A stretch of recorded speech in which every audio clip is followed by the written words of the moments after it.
Saludo con afecto al doctor Cirilo Rivera. ¿Cómo estás, Cirilo Rivera García? Muy buenos días. Muchas gracias por aceptar la invitación para charlar con nosotros este día.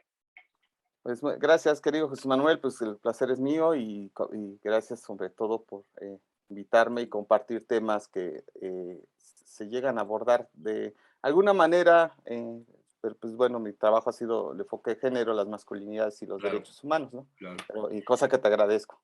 Una información que salió publicada el pasado sábado, la Comisión Nacional de Búsqueda informa que hay 20.148 mujeres desaparecidas en México, la mayoría entre 15 y 19 años, y la mitad de los casos, más de 10.000, corresponde al estado de Nuevo León. Esto es un asunto preocupante porque es ahí en Nuevo León donde se produjo el caso que ha conmocionado a todo México y al extranjero. En muchos espacios de noticias fuera de México se ha dado lugar a citar el caso de la joven Devani Escobar, que después de 20 días de estarla buscando su familia, su papá, las autoridades la encontraron muerta dentro de una especie de pozo. México es un país donde tenemos ya casi 100.000 personas desaparecidas. La quinta parte son mujeres. Es importante recordar que muchas de las que son reportadas como desaparecidas aparecen después víctimas de un feminicidio, dijo la directora de Amnistía Internacional en México, Edith Olivares.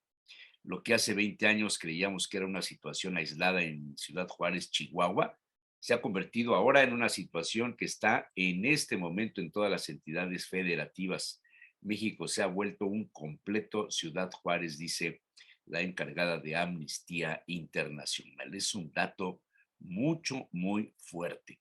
En lo que llevamos de estos 3 años, en el gobierno federal de López Obrador, se han contabilizado 7.901 desapariciones de mujeres y esta cifra ha ido en aumento en los últimos años.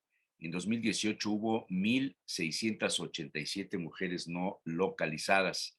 Al año siguiente, en 2019, llegaron a 1.890. En 2020, 2.250. El año pasado, 2.795 desapariciones, es decir, un incremento del 65% en comparación con el año 2018. Son datos muy fuertes que presenta la agencia Europa Press a través de una Mm, noticia que ha sido divulgada este sábado. 20.148 mujeres desaparecidas en México y la mitad son de Nuevo León. El papá de la chava, de la desaparecida y localizada muerta, Devani Escobar, pues no acepta las versiones. Hay una serie de datos que se contradicen en los videos que fueron presentados por la pues empresa en donde ella se bajó de un pues, taxi, según parece, porque estaba siendo acosada. Las versiones que se divulgaron en aquel momento decían que quizá en el momento en el que ella huyó se habría caído y por eso murió. Pero pues hay una serie de datos ahí que me recordaron mucho los casos de aquella chica que sale de una discoteca en Puebla hace algunos años, que se sube también a un Uber, que empezó todo este mm, asunto del Uber, de la seguridad en el Uber, de todas estas cosas, que si había un individuo que traía guaruras, que iban en un coche lujoso, que si la siguió, que mil cosas que se empezaron a presentar. Todo esto rodea un escenario que, pues yo creo que a los padres de familia les debe tener sumamente preocupados, pero también a las jovencitas, a las señoritas, pues que están en edad de vivir, están en edad de conocer, de divertirse, de experimentar, y que una situación de estas las puede llevar a pagar con su vida un error, no de ellas. Hay ujú, versiones ahorita en función de las amigas de Devani, que si tienen culpa, que si no tienen culpa, de como sociedad, el colectivo de la sociedad tenemos culpa, tenemos responsabilidad de qué han servido todas las campañas exaltación de los valores del respeto a la mujer, la cuestión de género, todas estas cosas, el feminismo mismo, las nuevas masculinidades que tú has promovido tanto, si siguen cometiéndose delitos y la cifra de desaparecidas es muy alta. Y luego, particularmente, Nuevo León. ¿Cómo ves todo esto, mi querido Cirilo, en lo que le aprieto a mi café aquí? Eso. Fíjate que inicias con un excelente planteamiento donde la desaparición de las mujeres, de niños y niñas en este país, tema de trata de personas con fines de explotación sexual, fines de otro tipo de comercios, de tráfico de órganos, etcétera, es lamentable desde hace décadas. No es nuevo. ¿No? De repente pensar que le pasa más a una administración que otra, todas son igual, en la misma dimensión, son responsables, porque algunas simularon con los recursos, otros le quitan los recursos a lo que hay. Y el asunto es este, que hay, podemos tener las mejores leyes, pero aquí también nos hizo ver el déficit que hay en la procuración de justicia, en la atención, en quien atiende las denuncias. Si no tiene una formación, y ojo, no estoy diciendo que porque tomó un taller ya con eso cambió, si no tiene una profesionalización en derechos humanos, perspectivas de género, modelos de atención integral a víctimas, vamos a seguir revictimizando a las personas cuando llegan a poner una queja, una denuncia. Primero.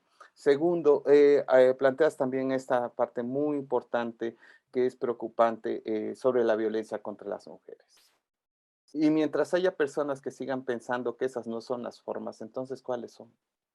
¿Cuáles son cuando te agota, te cansa un sistema que no está dando resultados y no queremos que sean de inmediato? Sabemos que todo lleva un proceso, pero pero lo que generan el cansancio y este cansancio agota. Eh, comentaste del caso de esta chica de Mara, lamentablemente un comunicador misógino que, y bueno, él sigue con su misma postura, no voy a dar un nombre por respeto por salud mental, simplemente lo que generó en ese momento. El caso de Mara, como y decías, las chavitas, chavitos, cualquier persona, Jesús Manuel, tiene derecho a divertirse sanamente. Si se quiere echar una cerveza, lo que quiera, una botella de vino, una copa de vino, tomar agua, lo que quiera. El problema no es si ingeriste más, menos, porque el asunto es, bueno, sabes que la resaca o tu condición de salud, esa es una cosa que uno asume, pero el problema es en qué lugar y bajo qué condiciones estás todavía más vulnerable cuando no tendrías por qué sentirte vulnerable. Y ese sí es un problema. El problema no es si es un taxista que va, hace su servicio desde esta ética, desde esta honestidad y sabe que la chava está en malas condiciones, busca un apoyo, sabemos que, oye, pues, sabes que no te encuentras bien, un número, y sabes que te dejo en tu casa, aviso y pum, se acabó. Ese es un mundo ideal, por supuesto, pero no todas las personas eh, generan este tipo de condiciones. Y no estoy diciendo que no las haya. En las redes sociales también salieron comentarios muy, muy reconocibles de taxistas de servicios particulares donde decían, no te preocupes, vas a llegar sana a tu trabajo, a tu casa, a donde vayas, ¿no? Entonces, el otro factor, la estructura puede cambiar, sí, puedes tener la mejor, pero algo entonces está pasando. Y señalaba, las chavas tienen derecho a divertirse, entonces el problema no es quién se divierte, sino quién mira al otro, a la otra, en cómo se divierte y cómo juzgamos y cómo la ponemos en una condición Soy vulnerable. Gustavo Adolfo. Y aquí fíjate, Jesús Manuel, y aquí viene la parte del trabajo con hombres. ¿En qué medida los hombres hemos generado un pronunciamiento, acciones, porque pues sí, también qué bonito promovernos y denunciar este tipo de cosas, que es un primer momento. La pregunta es, ¿qué estamos haciendo para generar condiciones eh, que no pongan en riesgo las vidas de las mujeres, las niñas, las adolescentes o los niños? Ese es algo que tendríamos que hacer los hombres. Segundo, eh, como el caso de Mara, el caso de Devani hoy, se empieza a juzgar a las amigas. A ver, entiendo que hay una situación, sí, pero ojo, no dejemos, no dejemos de ver la otra parte. ¿Qué tal si van las amigas y acompañan a Devani? Y a ellas les pasa lo mismo. Entonces no fueron las amigas, fue un sistema, una violencia machista que le está quitando la vida a las mujeres, a las niñas, a las adolescentes. Ese es el problema que hay que atacar. Y la otra O que sea, decías, ¿quieres decir con esto que Nuevo León es más machista que otros estados? mm, no, no, no, no, no, no, porque, porque esto no es una cuestión nada más de Nuevo León. Nuevo León ahorita fue la punta del iceberg de lo que pasa en este país. Y así como pasa en Nuevo León, no está pasando en Puebla, nos pasa Mira, en Oaxaca, en yo Morelos. soy muchas veces para poder conciliar el sueño, pongo algún canal de YouTube donde hay chistes, estos programas de comediantes, los viejos programas de la familia Peluche, distan mucho de los programas de Guerra de Chistes, por ejemplo, que se transmitía por Telehit hace años. El Borrego Nava, Radamés, no me acuerdo qué, etcétera. Han entrado una serie de comediantes que de entrada el show, el atractivo fundamental es el antifeminismo, la misoginia, la burla de las características de físico, de actitud, de mentalidad de las mujeres. Hay un cómico allá en el norte, en la zona de Nuevo León, hay muchos bares que presentan los fines de semana shows, así se llaman, show, de cómicos, de estandoperos, de comediantes, que animan a la concurrencia, están tomando la copa, la cerveza, lo que tú quieras, y ellos contando chistes y anécdotas y cosas. Y hay uno en especial que se llama El Norteño, que no sé si lo has oído, que sale con un sombrero, y que es el que hacía el papel de este muñequito en el Mundial de Fútbol. ¿Te acuerdas que había uno que salía con la mano? No me acuerdo cómo se llama yo, como de fútbol, no soy El compayito, ¿no? Que el después, compañito. después se volvió ahí en la gama del programa de deportes, ¿no? El resumen Sí. deportivo. No, pero espantoso. Bueno, el norteño, yo te pido que veas un día un show, están en YouTube, la cantidad de burlas y de ofensas que hay en contra de la mujer en Nuevo León y en todo el país, porque el cómico está anda por todas partes. Otro, que sale como si estuviera en la playa en Acapulco, no recuerdo cómo se llama, también burlándose de las mujeres. Son pocos los cómicos que no están en ese estereotipo de que para que tengas éxito en la pantalla o en el teatro tengas que hablar mal de la mujer. El Radamés, el Borrego Nava, todos estos en Guerra de Chistes, bueno, es una burla constante a la chava que se pone debajo de una canasta de básquetbol, como una tonta, las tratan como un objeto. Todo esto no tendrá que ver con estas actitudes machistas Por supuesto, Jesús de Manuel. violencia contra la mujer, Cirilo.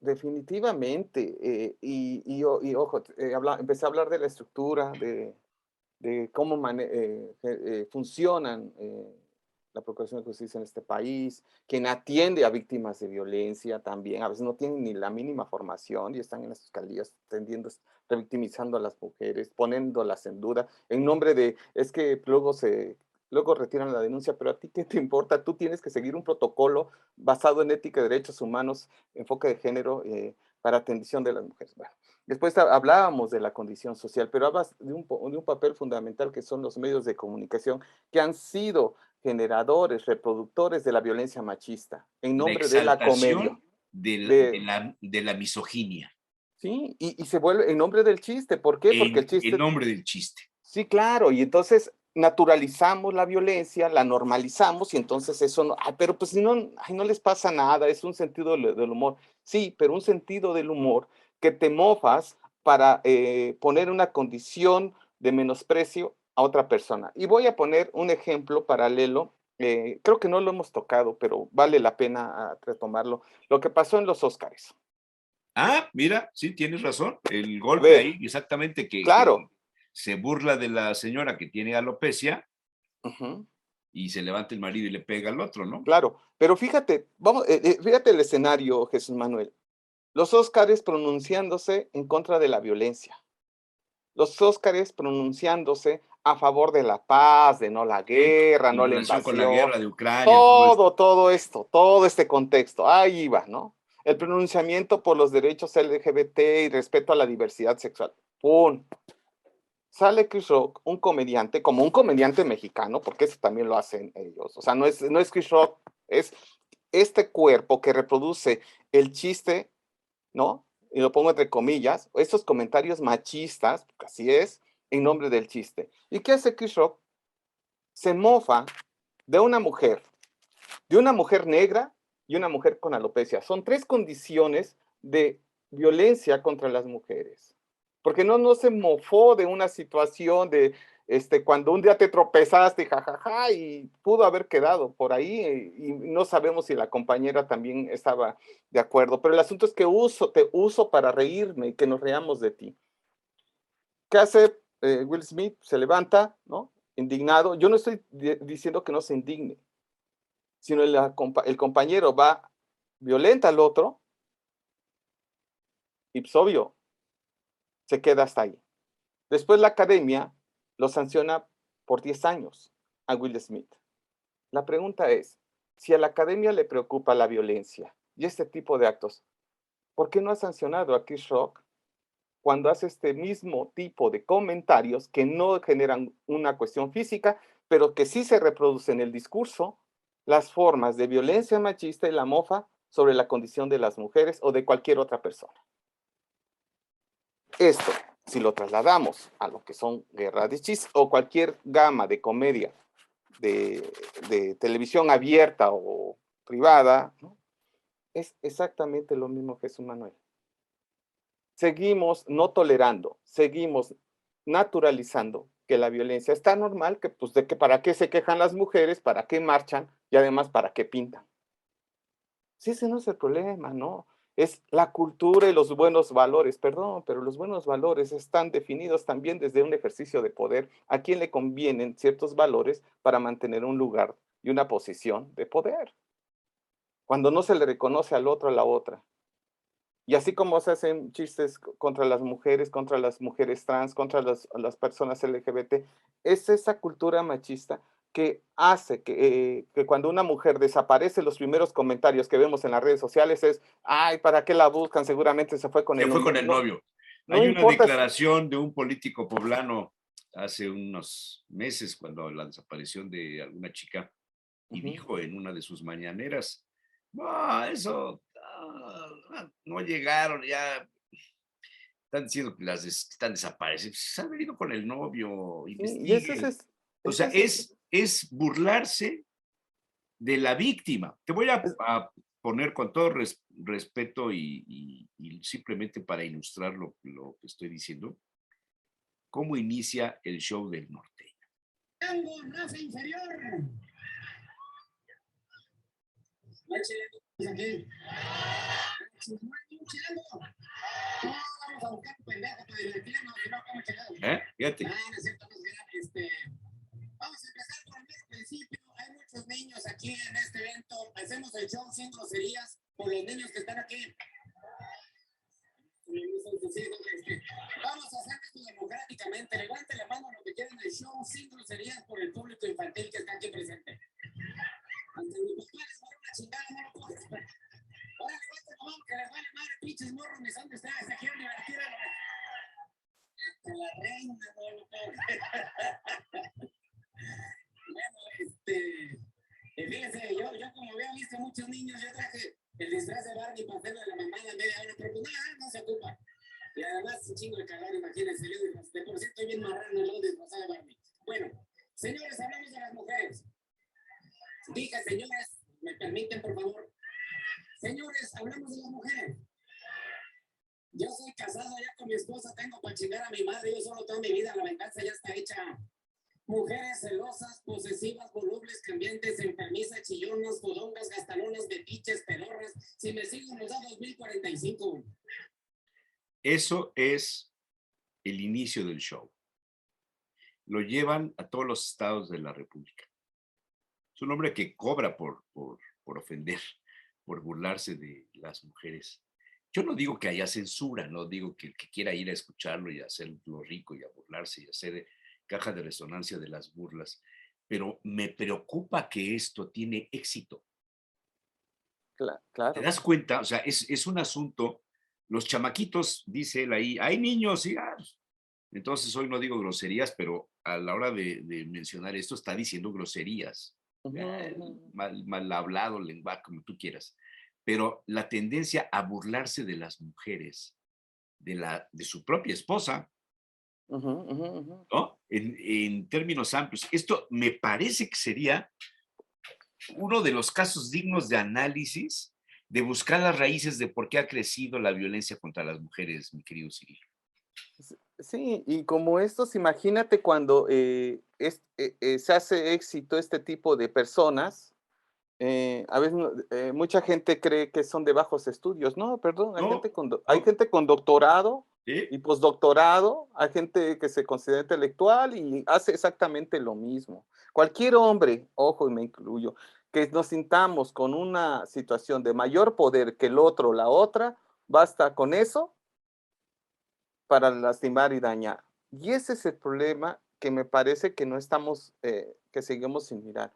Es qué estamos haciendo los hombres frente a la violencia que viven las mujeres, las niñas y los niños. Eso es lo que tendríamos que dialogar y que construir. Yo no veo a la Cámara de Diputados, de los hombres, discutiendo estos problemas. Sí les interesa más que si pasa una iniciativa que es importante, por supuesto, como la ecología. Y eso me parece muy saludable, ¿no?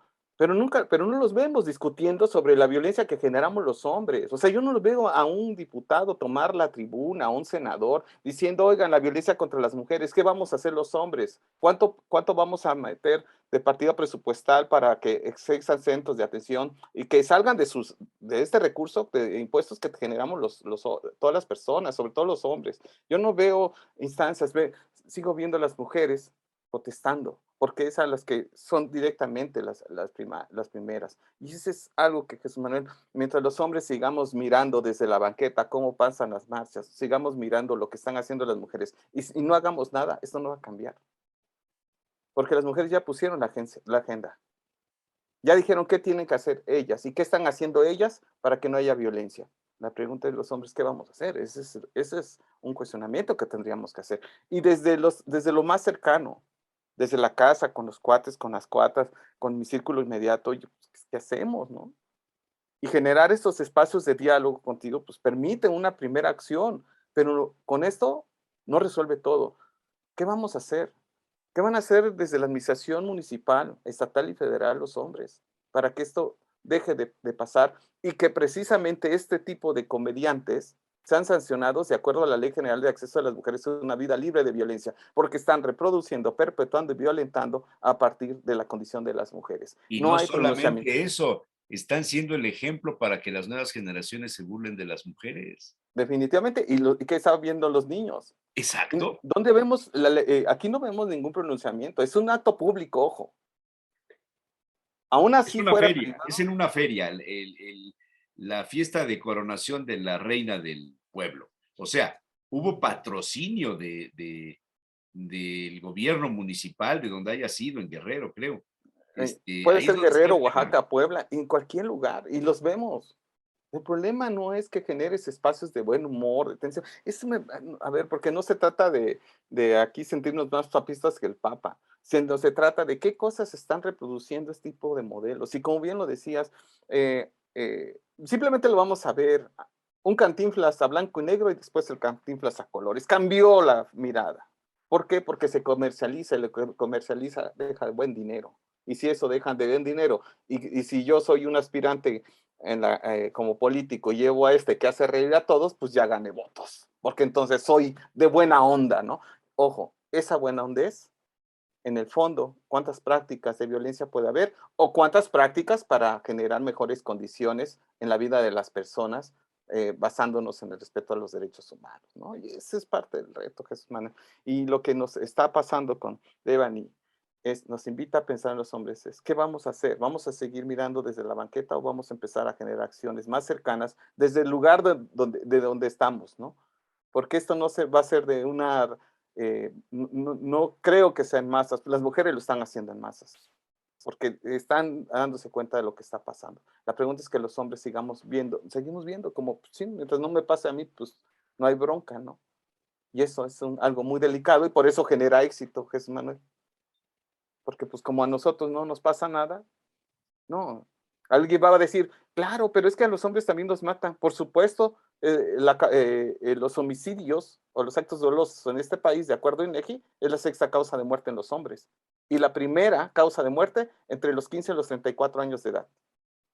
Sí, nada más que ojo, compañeros, a nosotros nos asesinan otros hombres. Y es ahí Sí, donde o sea, tenemos no hay datos, por lo menos yo no he leído, quizá haya un caso por ahí, de una mujer asesinada por otra mujer. Claro, sí. Normalmente son hombres que asesinan a las mujeres indefensas. Sí, sí, sí. Y ese es parte de los riesgos. Y cuando encontramos este tipo de gamas de comedia, ¿no? Lo que hacemos es validarla y reírnos. Y al reírnos estamos pactando simbólicamente con ellos, de que esto se mantenga. Y además, pues además como da risa y a mi pareja también le dio risa, pues entonces ya viste que pues, se vale, ¿no? Dicen, es que ustedes son las culpables. No, somos corresponsables. Si no paramos esto, esto va a seguir. Somos corresponsables de que eso siga o somos corresponsables de que eso empiece a parar. Y eso me parece que es necesario en todos los espacios privados y públicos, ¿no? Si no, eso Claro. no va a pasar. Eh, no esperemos a que nos pase. Si del COVID no estamos aprendiendo nada, Jesús Manuel, entonces ¿hacia dónde vamos? No es una de las preguntas. O sea, con el COVID fue algo nuevo, fue algo que no tenían los médicos a la mano, no sabían por dónde entrarle, hasta después dijeron, bueno, vamos a probar las vacunas y ahí van, ¿no? Poco a poco, ¿no? Y no sabemos cuándo acabe. O sea, honestamente nadie garantiza que esto va a acabar en qué momento. Pueden pasar más variantes y a lo mejor ya son menos ofensivas. En España levantaron ya la prohibición del uso de las mascarillas en sitios públicos y el día que entra en función, Mario Vargas Llosa hospitalizado por contagio de COVID-19. Sí. O sea, Adicción, ¿no? mira, fíjate qué contradicción. Y así nos pasa con las acciones para trabajar la violencia machista. Hay una contradicción. Aparentemente esto va avanzando, nos quitamos los cubrebocas, que son las acciones, y órale. ¿Cuántos años llevan las mujeres diciendo ni una más? Sí. Parece ser, mírate esto que señalas, es tomo como una buena metáfora de lo que pasa con la violencia machista.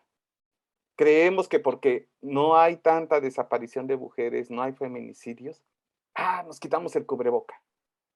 Dejamos de haber acciones, dejamos de etiquetar recursos, simulamos tener gente preparada.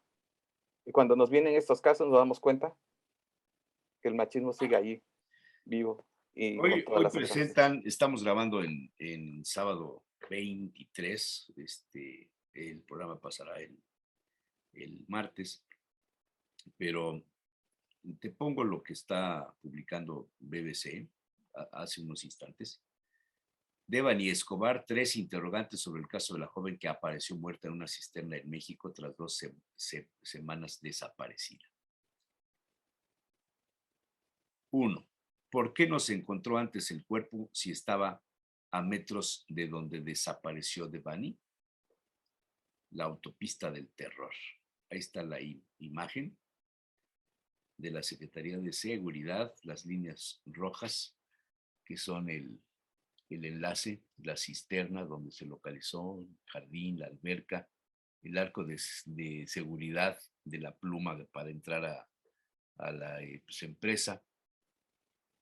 Segundo, ¿por qué el padre de Devani planteó que el cuerpo podría haber sido colocado después y descartó que fuera un accidente? Dicen que murió por un golpe en la cabeza. Tercera, ¿Por qué el taxista dejó a Devani en mitad de la noche y le tomó una foto? Como ofreciéndola o para... Ahí está la foto. En fin, es una investigación de la BBC, no de un medio periodístico mexicano. Pero las interrogantes te hacen reflexionar de que las autoridades o los que la ejecutaron o los que la mataron, los que la desaparecieron, los cómplices, tuvieron 20 días para corregir el terreno, para poner, para colocar, para distraer, ocultar lo que verdaderamente pasó. Claro, Entonces ahí hay una maquinación. Podrías pensar que hay premeditación, hay alevosía, hay ventaja. ¿No te parece? sí, me acordé del caso Polet, ¿no? El caso Polet. El caso Polet. Sí, o sea, sí que ojo, lo digo también con este cuidado, ¿no? Pareciera ser que es un caso Polet, no, aquí, ojo, nuevamente es muy importante. Ninguna mujer que esté bajo estas condiciones tendría que pasar por una situación de violencia, por mínima que sea, por mínima que sea. Es que, imagínate, Jesús Manuel, tú sales tranquilo y tú regresas, dices, voy a la vuelta, Y a no hacer una regresas. compra, y no regresa. ¿Por qué? Porque un fulano simplemente dice, a mí me caen mal las personas que son de esta condición, ¿no? O la otra, dicen, es que Jesús Manuel salió de un lugar donde fue a echarse su tequilita.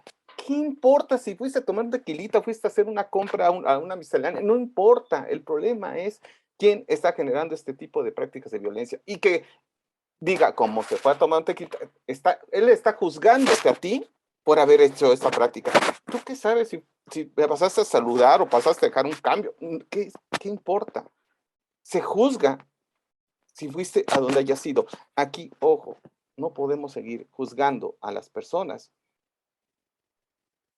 cuando se le corta el derecho al libre tránsito y seguro en este país. Y las mujeres, lamentablemente, lo viven a diario, cuando Y, pasan en una calle. y contribuye en el escenario que planteas la exaltación de la burla y de la revictimización a través de los comediantes, de los cómicos, de los cuentachistes. ¿Sí? Y los vemos a veces escribiendo, ¿no? Ojo con esos pseudoanálisis periodísticos, ¿no? Que juzgan a la chava, a las amigas, en lugar de juzgar la acción de una fiscalía y la cultura machista. Por eso digo, en el fondo, Jesús Manuel, entiendo, no es así de la noche a la mañana, ya denuncié, mañana quiero que se resuelva, entendiendo los procesos. Pero si esos procesos no van articulados, en este país están armonizadas las leyes en derechos humanos, con perspectiva, juzgar, impartir justicia con perspectiva de género. La pregunta es, ¿dónde quedó? O sea, a ver, no estoy diciendo que es algo que sea nuevo o haya que hacerse. Esto lo han luchado las compañeras desde hace décadas.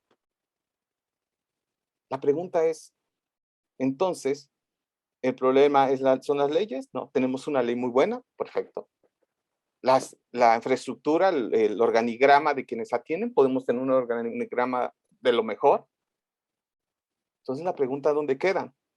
Estos medios que reproducen la cultura machista a través del nombre del chiste, estos medios que siguen, o este sector de la cultura machista que en las redes sociales se mofa, se burla, menosprecia y niega, ¿no? la violencia contra las mujeres y las juzga porque andaba de noche. A ti no te importa si anda de noche, anda de día. El problema es que las mujeres las pueden asesinar, desaparecer en cualquier momento del día. Acuérdate de aquella declaración polémica de un político, no sé si de Guanajuato, de por ahí de un estado de esa zona, en el Bajío, y de un sacerdote también, que decía que a las mujeres les pasaba lo que les pasaba porque no se cuidaban, porque se vestían provocadoramente, porque se pintaban, porque se mostraban. Y entonces ellas estaban provocando que las asesinaran.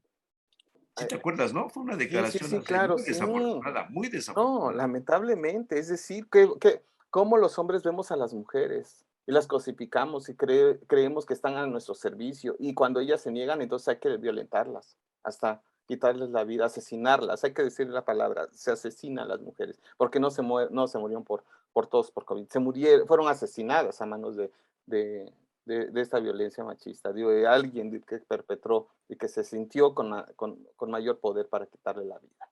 ¿No? Y hay que decirlo, Fuerte. fueron asesinadas, no fueron, cuando se hablaba de las muertas de Juárez, no, no murieron por una pandemia, fueron asesinadas por una estructura, por personas que respondían a esa estructura machista. Y eso es el problema. Y efectivamente, cuando tenemos comentarios como se fue con el novio, o para qué se viste así, ¿no? O como hace unos 2 décadas, más o menos 2 décadas, un compañero dijo en una radio, dijo, es que las mujeres que se ponen pantalones a la cadera nos invitan a los hombres. La pregunta es, ¿tú desde qué lugar crees ¿Quién, que te están quién, invitando? quién, quién dijo eso?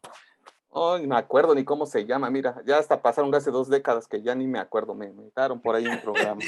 Entonces, imagínate, Digo, deberías, imagínate. deberías de publicar una colección de todos esos desafortunados comentarios que ubican mucho lo que pasa en los medios en relación con la igualdad de género, la burla, el machismo, etcétera, que contribuyen a lo que el norteño hace en su show. Y Jesús Manuel, y eso está en la ley. El problema es que no se ejerce acción. Ese es el problema. Eso está en la ley, regula los medios de comunicación. Te acordarás, hace tiempo, cuando fue el matrimonio igualitario en Puebla, a quien estaba como diputada, Rocío García Olmedo, se le fueron encima a 2 comunicadores de Radio ABC, algo así, no me acuerdo si fue ABC, ¿no? Se metió la denuncia con APRED y les mandó hasta hacer su curso. ¿Por qué?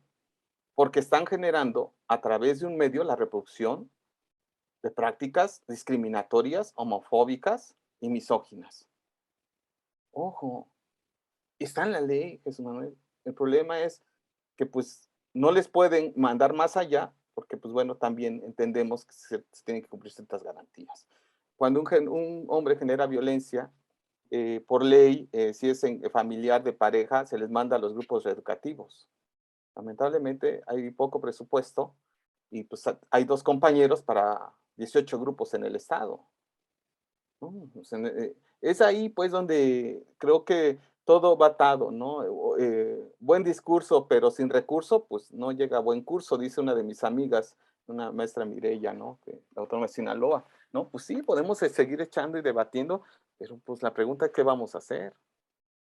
¿Cuánto se le financia, cuánto se le presupuesta a la prevención de la violencia? Y no nada más en puro discurso. Cuando tienes gente capacitada, preparada, ¿cómo cuidas también la salud a quien atiende este tipo de problemas? Porque no es nada más, pues atiende a 50 personas, sí, pero pues la otra va a terminar bien tronada, porque atender no es cualquier cosa, ¿no? No. Pues mira, Jesús Manuel, creo que nos deja una gran tarea y ojalá que después de que las personas que nos escuchen sigan, la pregunta es que, sobre todo la invitación a los compañeros, ¿no? Bueno, ¿qué vas a hacer, no? Para que esto se detenga. Que está en tus Y manos, pues, creo ¿no? que es una buena reflexión el asumir desde la posición que cada uno tiene, en el caso de los comunicadores o los que tenemos un espacio para generar opinión, privilegiar las opiniones sanas, las opiniones éticas, congruentes con las necesidades de México y de el cuidado de las mujeres, de la prolongación de la vida. Finalmente la mujer pues es un punto vital y debíamos despreciar a los comunicadores, los cómicos, los animadores que revictimizan a las mujeres después de que pasan las penas que todos sabemos, ¿no? Un asunto Sí, delicado, sí, porque afecta, lamentablemente, afecta muy de delicado. muchas formas. Y sí, denunciar este tipo de prácticas, ¿no? Eh, eh, y dejar de promoverlas, ¿no? Porque sí, lamentablemente el tema del feminicidio solamente se habla de él cuando va sucediendo, en lugar de generar herramientas para la prevención de cualquier acto de violencia contra las mujeres, los niños y las niñas, ¿no? Yo creo que seguimos nuevamente en modelos de atención y poca cultura para la prevención, ¿no? Aunque entiendo que se hacen los mejores esfuerzos, eso también hay que reconocerlo, pero pues nos estamos dando cuenta que no basta, ¿no? No es suficiente, no es suficiente. Sí, ojalá que quienes están en los puestos de tomas de decisiones en el ámbito político, sobre todo los varones, ¿cuál va a ser su pronunciamiento, no? En el Estado, los regidores en los municipios, ¿no? Y en las cámaras de diputados federales y en los senadores. Yo me gustaría ver un pronunciamiento y que inviten ellos mismos a ver qué van a hacer, cuál es su postura como hombres frente a la violencia machista. Ojalá un día de estos pueda escuchar no solamente un buen discurso, sino unas excelentes propuestas de acción con el recurso que se requiere para que esto deje de pasar. Está bien. Muy bien. Pues como siempre es un placer escucharte. Nos dejas mal sabor de boca por lo que pasa, pero buen sabor de boca por la reflexión que nos invita a ser solidarios con tu pensamiento, mi querido Cirilo Rivera. No, pues gracias Jesús Manuel por abrir estos espacios y creo que son necesarios y pues nuevamente reitero que pues, es un placer charlar, dialogar desde nuestras diferentes aristas, pero lo importante es que podamos coincidir y hacer algo para que este país, mujeres y hombres, vivamos en mejores condiciones de vida, ¿no? Claro. Cirilo, un fuerte abrazo. Un abrazote Jesús Manuel y nos vemos Muchas pronto. gracias por tu participación. Buenos días.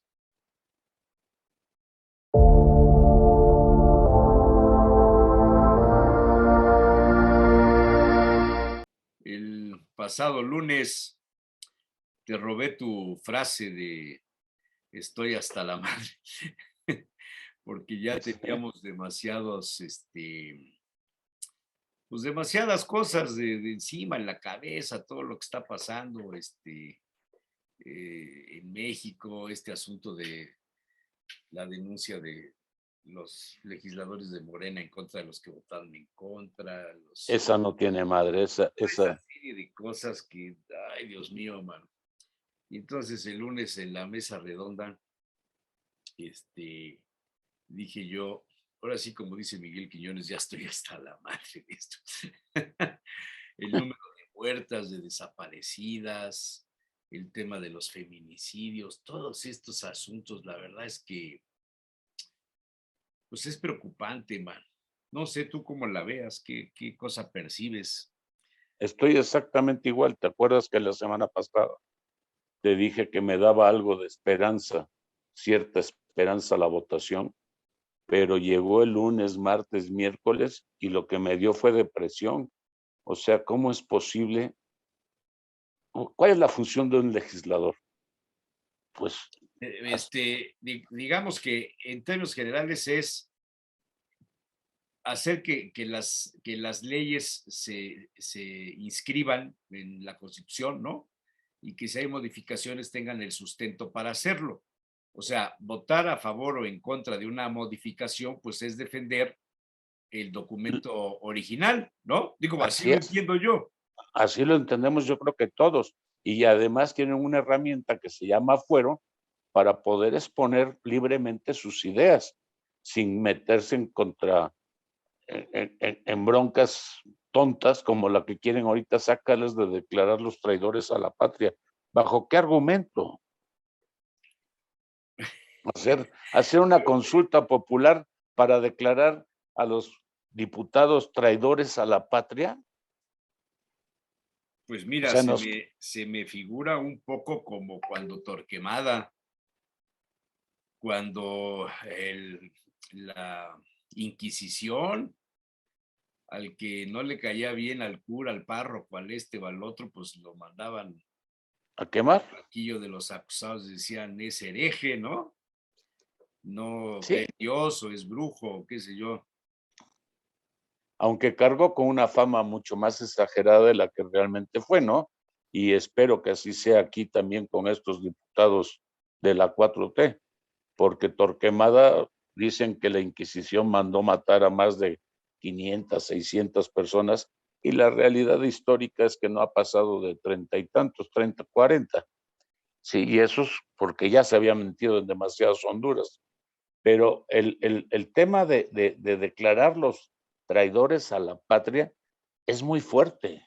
Es muy fuerte. Es muy fuerte, son representantes del pueblo, son representantes, es tu representante o el mío. Sí, sí, y que finalmente, pues si no piensas igual, bueno, pues precisamente esa es la democracia, ¿no? Pues para eso estás Son los ahí. partidos políticos, pero el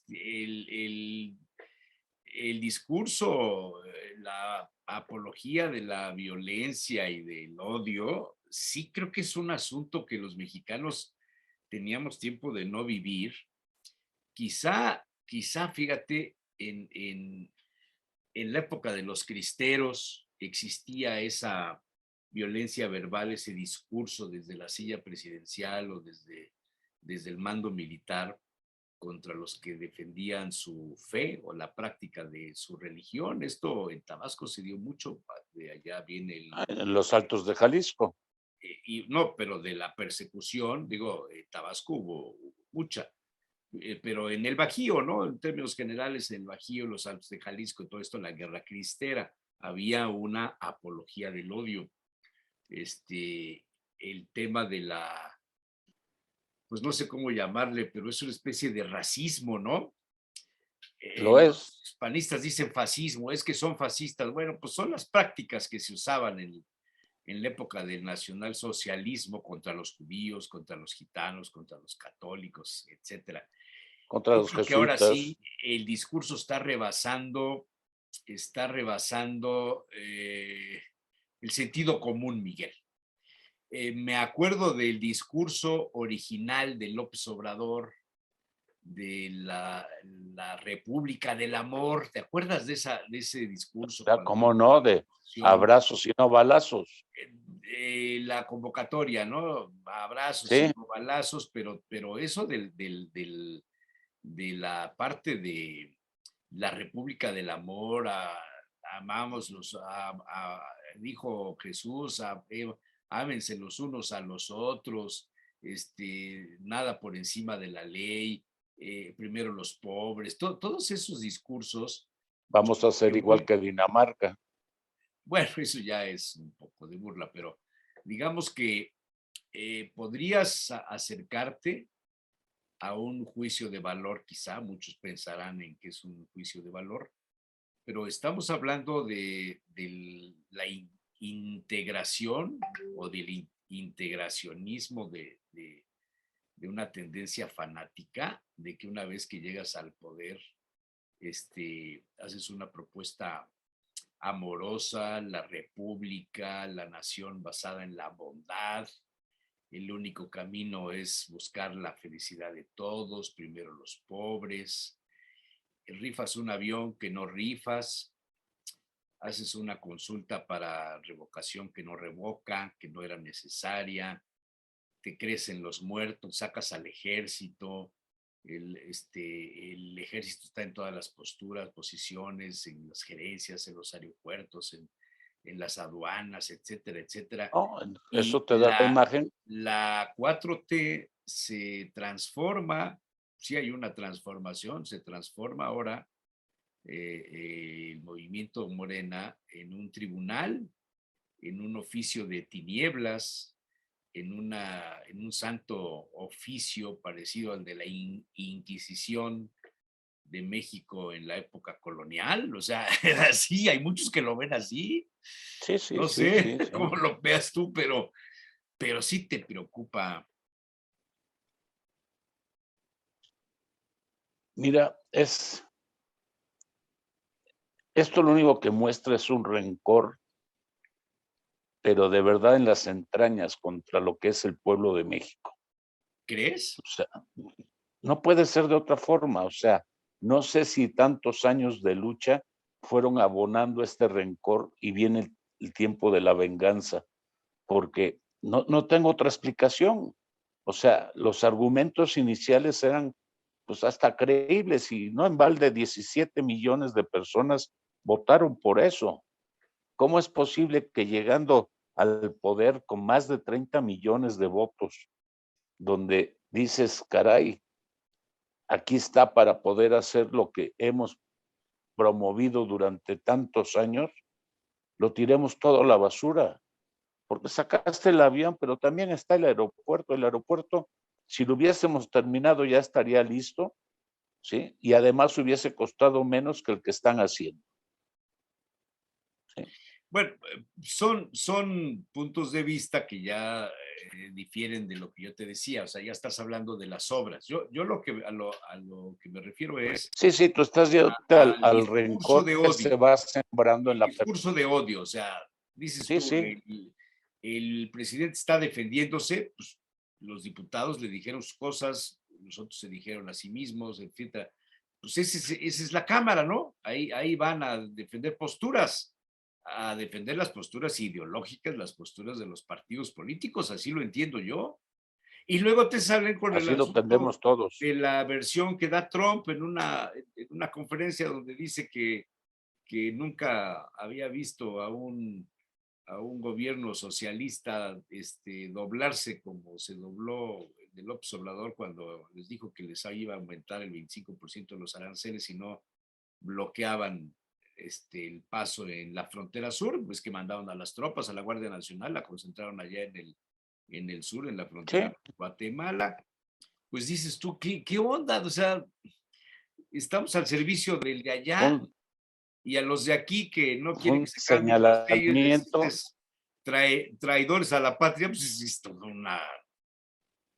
esto creo que nos va a dejar muy divididos y manchados para los siguientes 2 años y pico.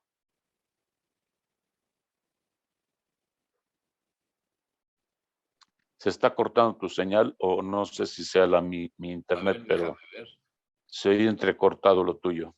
A ver, es que según yo estoy bien de velocidad, no sé. A ver, chécate tú. Yo tengo... Yo estoy bien. ¿Tú me escuchas bien cuando estoy hablando? Sí. Entonces, ¿eres tú? Pues aquí mi descarga está por encima de lo normal.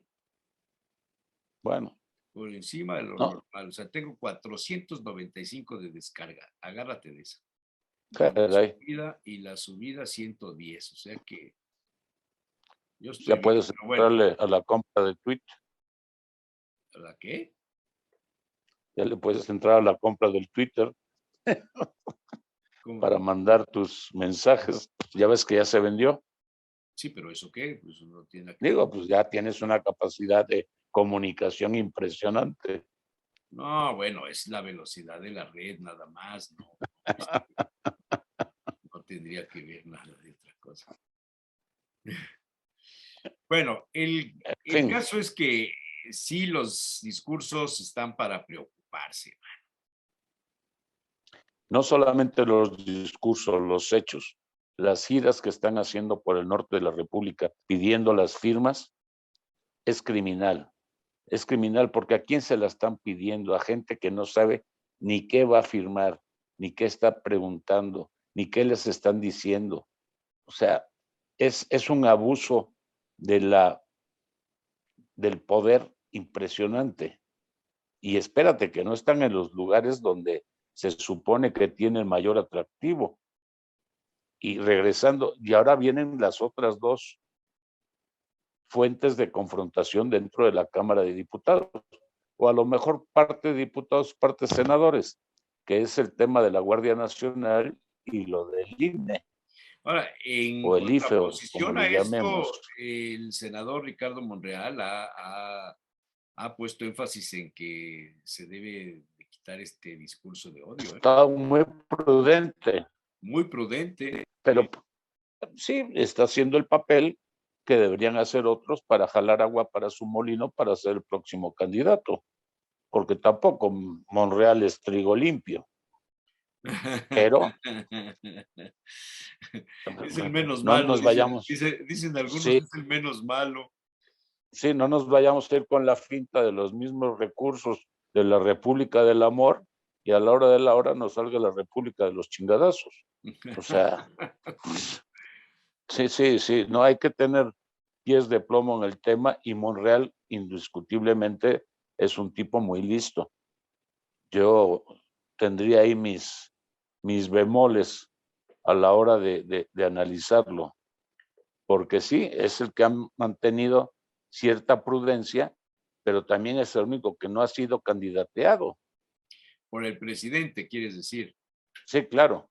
Él sí, él ya dijo que él quiere ser. ¿Y cómo va a ser? Pues tiene que jalar a todos los que no están de acuerdo con la política del presidente y del partido. Y esos supongo que son los argumentos que él está esgrimiendo para poder llegar. Entonces, sí hay que irse con cuidado. Yo, desde luego, no avalo ninguna. El problema que más me pesa es que tampoco veo a nadie enfrente que pueda soportar la presión y lanzarse al ruedo y enfrentar al toro y agarrarlo por los cuernos. Eso es algo que también nos va a pesar a toda la sociedad, porque con cualquiera de los colores estamos perdidos. Aunque ya bueno, movimientos... viste que se sentaron ahora en un diálogo para formar el Frente Cívico Nacional, ¿o cómo se llama? Sí, sí, es Movimiento Ciudadano, PRIAN, pero ajá. ¿y dónde me dejan al PRD? O sea, ¿ya lo quitaron? No, ¿O sí, no ahí tiene hay uno valor? del PRD, hay uno, Ah, pues, sí, de la Rosa, sí.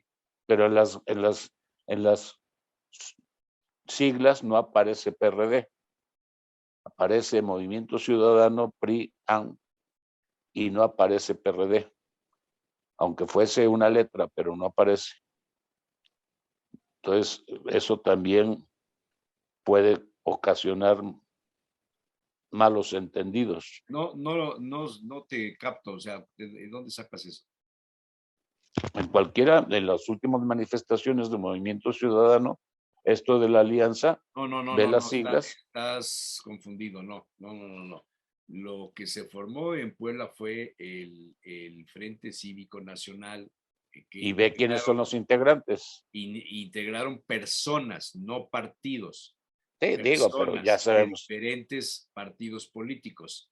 Ya sabemos a quién pertenecen. No, bueno, pero no están controlados por un partido político, sino son ciudadanos, son personas que hacen política, que están en desempeño político, en algunos casos están en funciones como legisladores, como diputados, senadores, etcétera. Sí, ahí está Estefan. Son activistas, pero no son partidos los que integran. Tú a lo que te refieres es a Va por México, que sí es una alianza de plataforma electoral donde está el PAN, el PRI y el PRD. Es otra cosa. Así es. Sí, pero al final hay que buscar la alianza. ¿Para qué buscarle más siglas y más grupos? Hay que conjuntar uno fuerte. Y si ya eso es lo que buscan, eso es lo que dijeron que buscan. Eso, lo que estás diciendo tú, que haya un bloque. Sí, y ese bloque tiene que ser sólido. Y para ser sólido necesita agrupar a todos, no dejar fisuras. No. Ya se lanzó por ahí también Estefan y que Blanca Alcalá y que no sé qué. O sea, hay muchos que están levantando la mano, pero nadie es nuevo. No hay una cara nueva que digas, caray, este discurso es diferente. Pues sí. ¿No? Bueno, ¿qué otra cosa traes por ahí? A ver, cuéntame. No. Hombre, el tema de la inflación, el crear, ¿te acuerdas de la época de Miguel de la Madrid y los pactos? Sí. Bueno, ahora quieren revivirlos. Está bien, yo lo veo muy bien. Estos pactos, sinceramente, los veo bien, pero no es lo mismo bajar la inflación de 180% al 30 o al 35 que bajarla del 7 al 4. Es increíblemente más dificultoso, tiene muchísimos más problemas esta segunda que la primera. La primera era tanta que con poco esfuerzo se podía hacer. Hoy la diferencia marginal no es tanta. ¿Sí? Un 3% dices, sí, pero es que el 3% es el 50% del tema de la inflación. Y eso yo sí lo veo con cierta preocupación, porque este pacto hay que agarrarlo con pinzas y analizarlo muy bien. Y hay que ver quiénes van a ser los integrantes. Pues yo más que el pacto, yo lo que veo es que ya no saben por dónde solucionar el problema del aumento en la canasta básica. La inflación Mira, está se está claro. pegando a todos. Yo no sé si tú hagas la compra, si salgas al No, supermercado, por al supuesto, mercado, por supuesto, por pero sí supuesto. le pega duro al bolsillo de la gente y no hay dinero que alcance.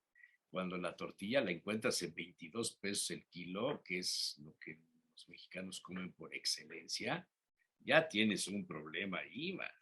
No, no. Y es que además lo vas analizando y la solución, ay, dices, es que el Banco de México tiene que controlar la inflación. ¿Cómo coño lo va a hacer? O sea, el Banco de México está manteniendo el dólar a 20 pesos. Esa era una herramienta muy válida Esa hace era 20 una años. forma de decir, ¿hay inflación o no? ¿Cuánto subió el dólar, no? Pero estamos Exactamente. ahorita, según el INEGI, en los primeros 15 días del mes que ya termina, llegamos al 7.72 de inflación. Uh-huh. O sea, hay 27 quincenas consecutivas por encima del rango de lo que se había propuesto el Banco de México de más o menos 3%, un punto porcentual, y esto trae como consecuencia que el índice nacional de precios al consumidor sorprende un alza del 7.63 a finales de marzo y 7.72 en la primera quincena. Te doy algunos datos. El jitomate subió 16.65. La gasolina de bajo octanaje, 0.80%. Los servicios turísticos en paquete, eso que compras de vuelo con el Sí, hotel y los alimentos, 9.36%. El pollo es un alimento de lo más pues, popular, subió el 1.74%. La tortilla de maíz subió 1.14%. Y también hubo disminución.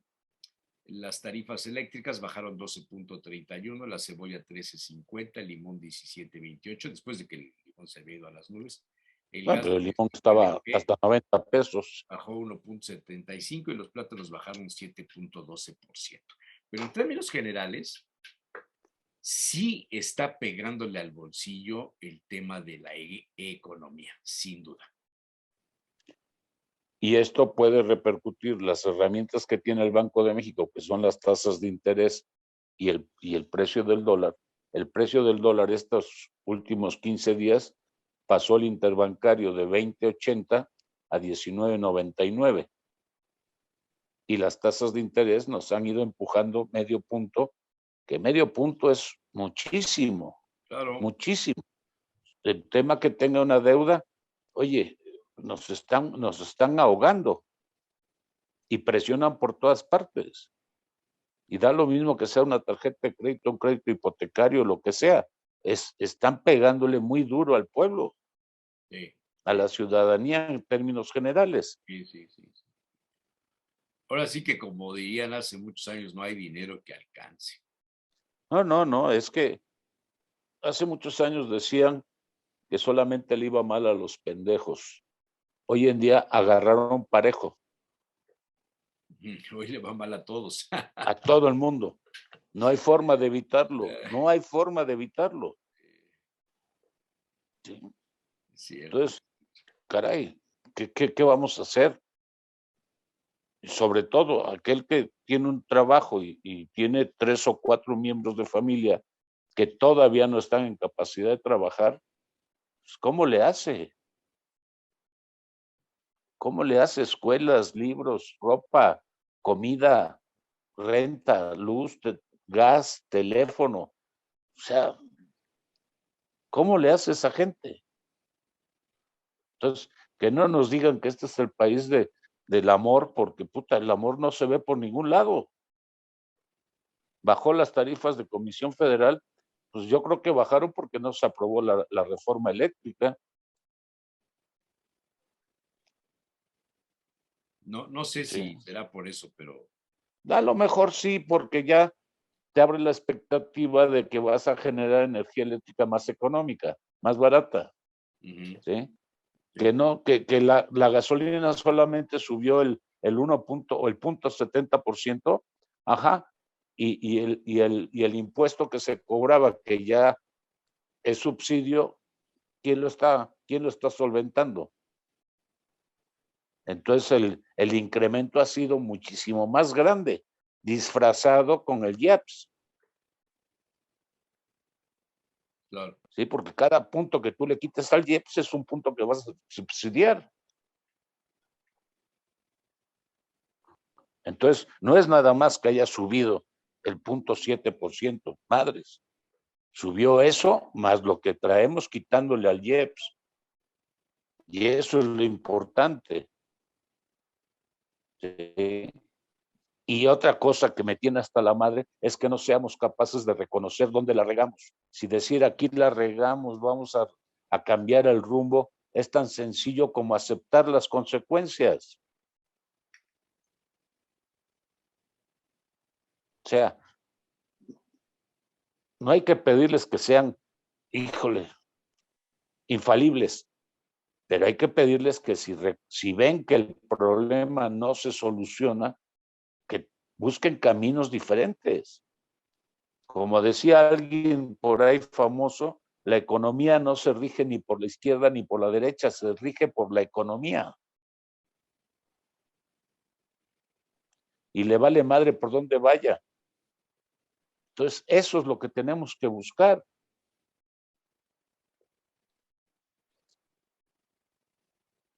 ¿Qué ¿Te más? quedaste mudo? ¿Qué? No, es que estoy pensando todo esto que estás diciendo y las consecuencias de la guerra en el tema agroindustrial. Esos asuntos son muy delicados. Y esos todavía no nos llegan. Tengo una entrevista ahorita que espero que se conecte en este momento, o en unos minutos más. Espero que se conecte el maestro Luis Cabrera Mauleón. Él es un catedrático de ingeniería en agronomía de la UPAEP y está haciendo un estudio sobre los efectos en el sector agroindustrial en México en consecuencia de la guerra que se está registrando en Ucrania. Quizá nos oriente y nos abra los ojos. Solamente que los fertilizantes los estemos importando de esa parte del mundo. Eso puede ser que nos afecte y que seguramente pues, se van a encarecer muchísimo y eso va a implicar que el campo va a sufrir. Ahora, yo no entiendo también leí que en China están empezando a tomar todas las medidas para el COVID de precaución en muchas ciudades importantes. Y es que ya le damos como si ya se hubiese terminado y la pandemia no ha terminado. No, bueno, China ahorita está llamando nuevamente, salió una nota ayer. China en alguna de las ciudades están convocando de nuevo a tener el abasto necesario para hacerle frente a una oleada que se pudiera presentar de nuevo en China. Sí, al abasto suficiente de alimentos. De alimentos. Y de agua. Bueno, sí.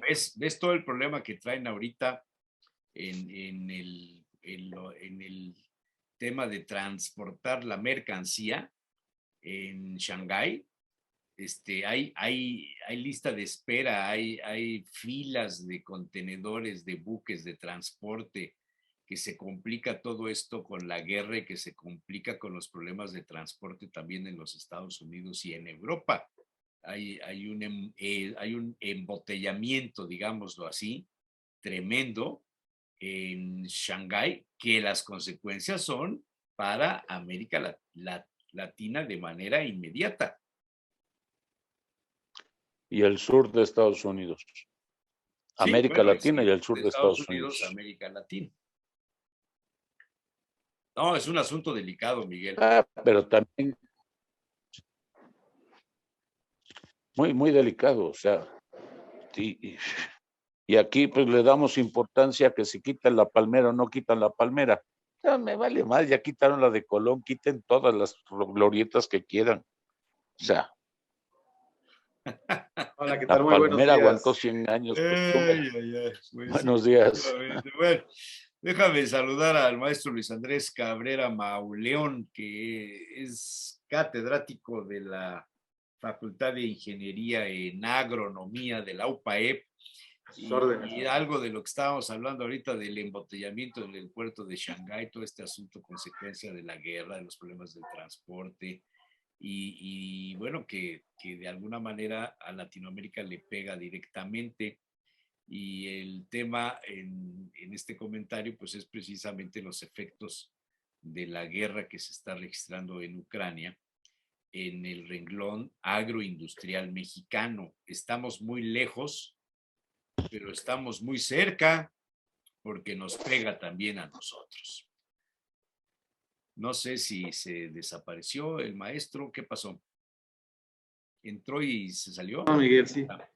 Entró y se salió. Perdón, maestro. Aquí estoy. Se me fue un poquito acá el audio, pero creo que ya me escucha, maestro. Sí, ahí ya, ya estamos. Muy amable, gracias. A ver, sí. Entonces, ¿cómo nos afecta este asunto de la guerra en Ucrania? Yo leo algunas noticias de lo que los efectos en Europa, en España, por ejemplo, el aceite de girasol es fundamental para las panaderías, para producir pan.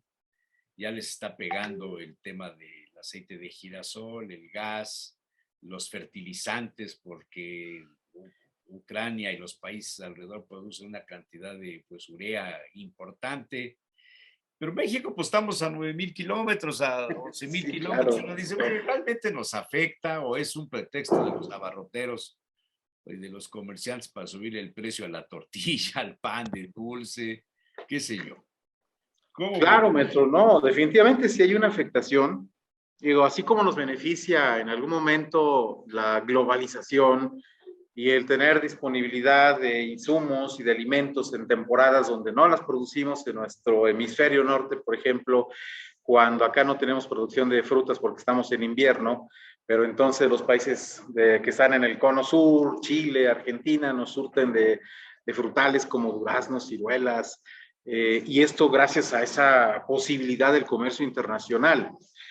Hoy el comercio global está encadenado todo y efectivamente estos efectos en una región del mundo sí hay pues esas repercusiones a nivel internacional, sobre todo en este tipo de países de Europa del Este que tienen yacimientos minerales, energéticos muy importantes y se han convertido en proveedores de industrias como la industria de los fertilizantes nitrogenados en el mundo.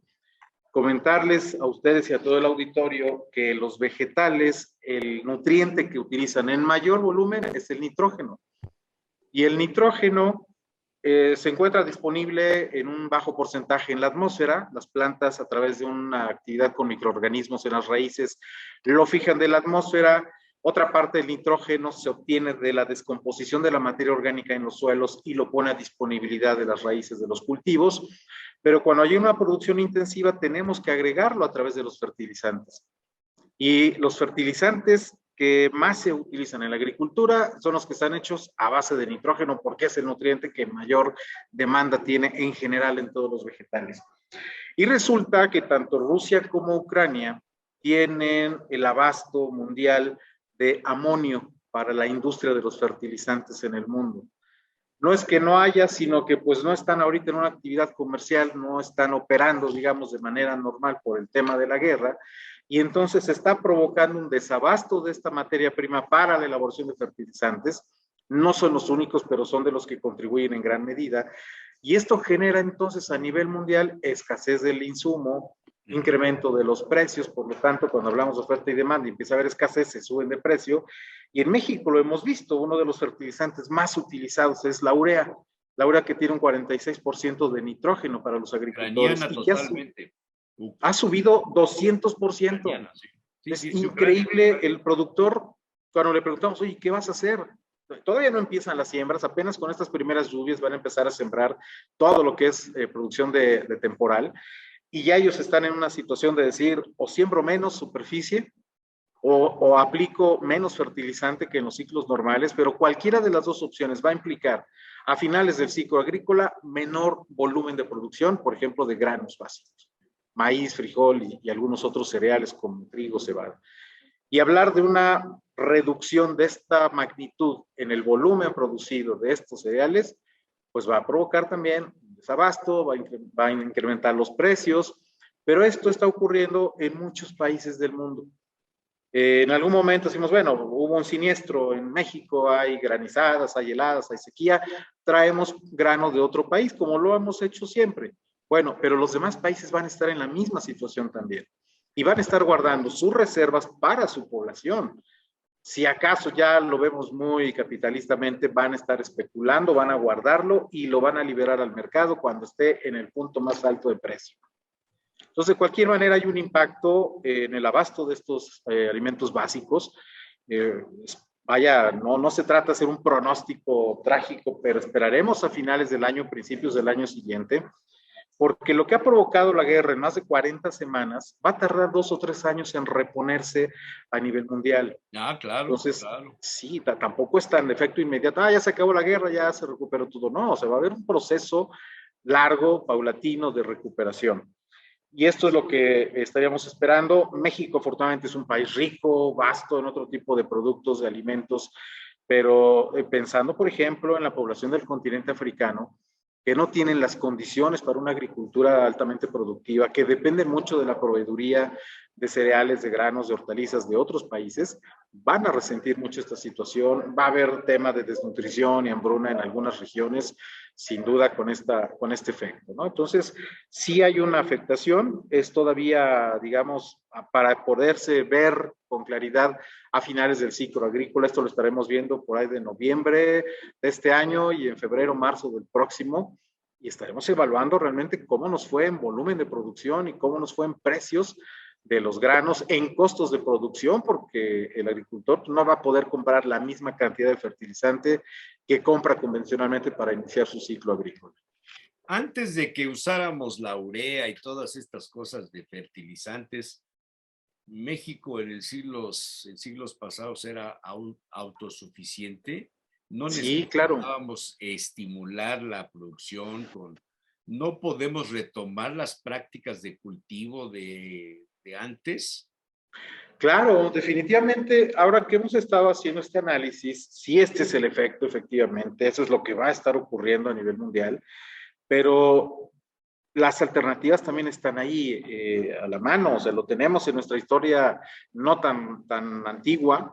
Recordemos que toda esta introducción de los fertilizantes de la agricultura industrial vino a partir de la conocida Revolución Verde, de los años 50 a la fecha, donde efectivamente hubo pues un cambio tecnológico, el uso de fertilizantes, el uso de semillas genéticamente mejoradas, el uso de sistemas de riego, maquinaria agrícola, controladores de plagas y enfermedades, todo lo que ha implicado, y que a lo largo de los años, después de 50 años, hemos visto, si bien los beneficios en el incremento exponencial de la producción de granos, principalmente a nivel mundial, también hemos visto efectos negativos colaterales como contaminación de mantos acuíferos, atmósfera, etcétera, etcétera. Esto que hoy se critica tanto de los herbicidas, los insecticidas y demás, que tienen incluso efectos graves en la salud de los consumidores y del ambiente en general.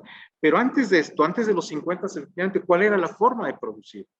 Y entonces, quienes están ahorita levantando mucho la mano y quienes esperan tener un repunte en su economía, quienes van a disfrutar los beneficios de la crisis económica mundial por la guerra, son aquellas empresas que proveen de insumos orgánicos, abonos orgánicos, bioles, compostas. ¿Los invernaderos estarían ahí en ese renglón? La producción en invernadero siempre y cuando sea con insumos orgánicos, porque también utilizan mucho fertilizante nitrogenado soluble en agua. También se va a encarecer la producción en invernadero. Pero sí regresar a estos insumos orgánicos de origen natural, del producto de la descomposición acelerada de materia vegetal y animal, esa va a ser la opción. Y otra que hemos nosotros también visto hace ya muchos años como mantenerla presente en la población es el tema de la agricultura familiar. No para sustituir lo que compramos, pero sí para abastecernos de una parte de aquello que consumimos diariamente. O sea, ¿qué hay de los huertos familiares? ¿Qué hay de eso que se usaba en el pasado de la ganadería de traspatio? Claro. En la época de Luis Echeverría, usted, maestro, no había nacido, pero se puso... Ya estaba.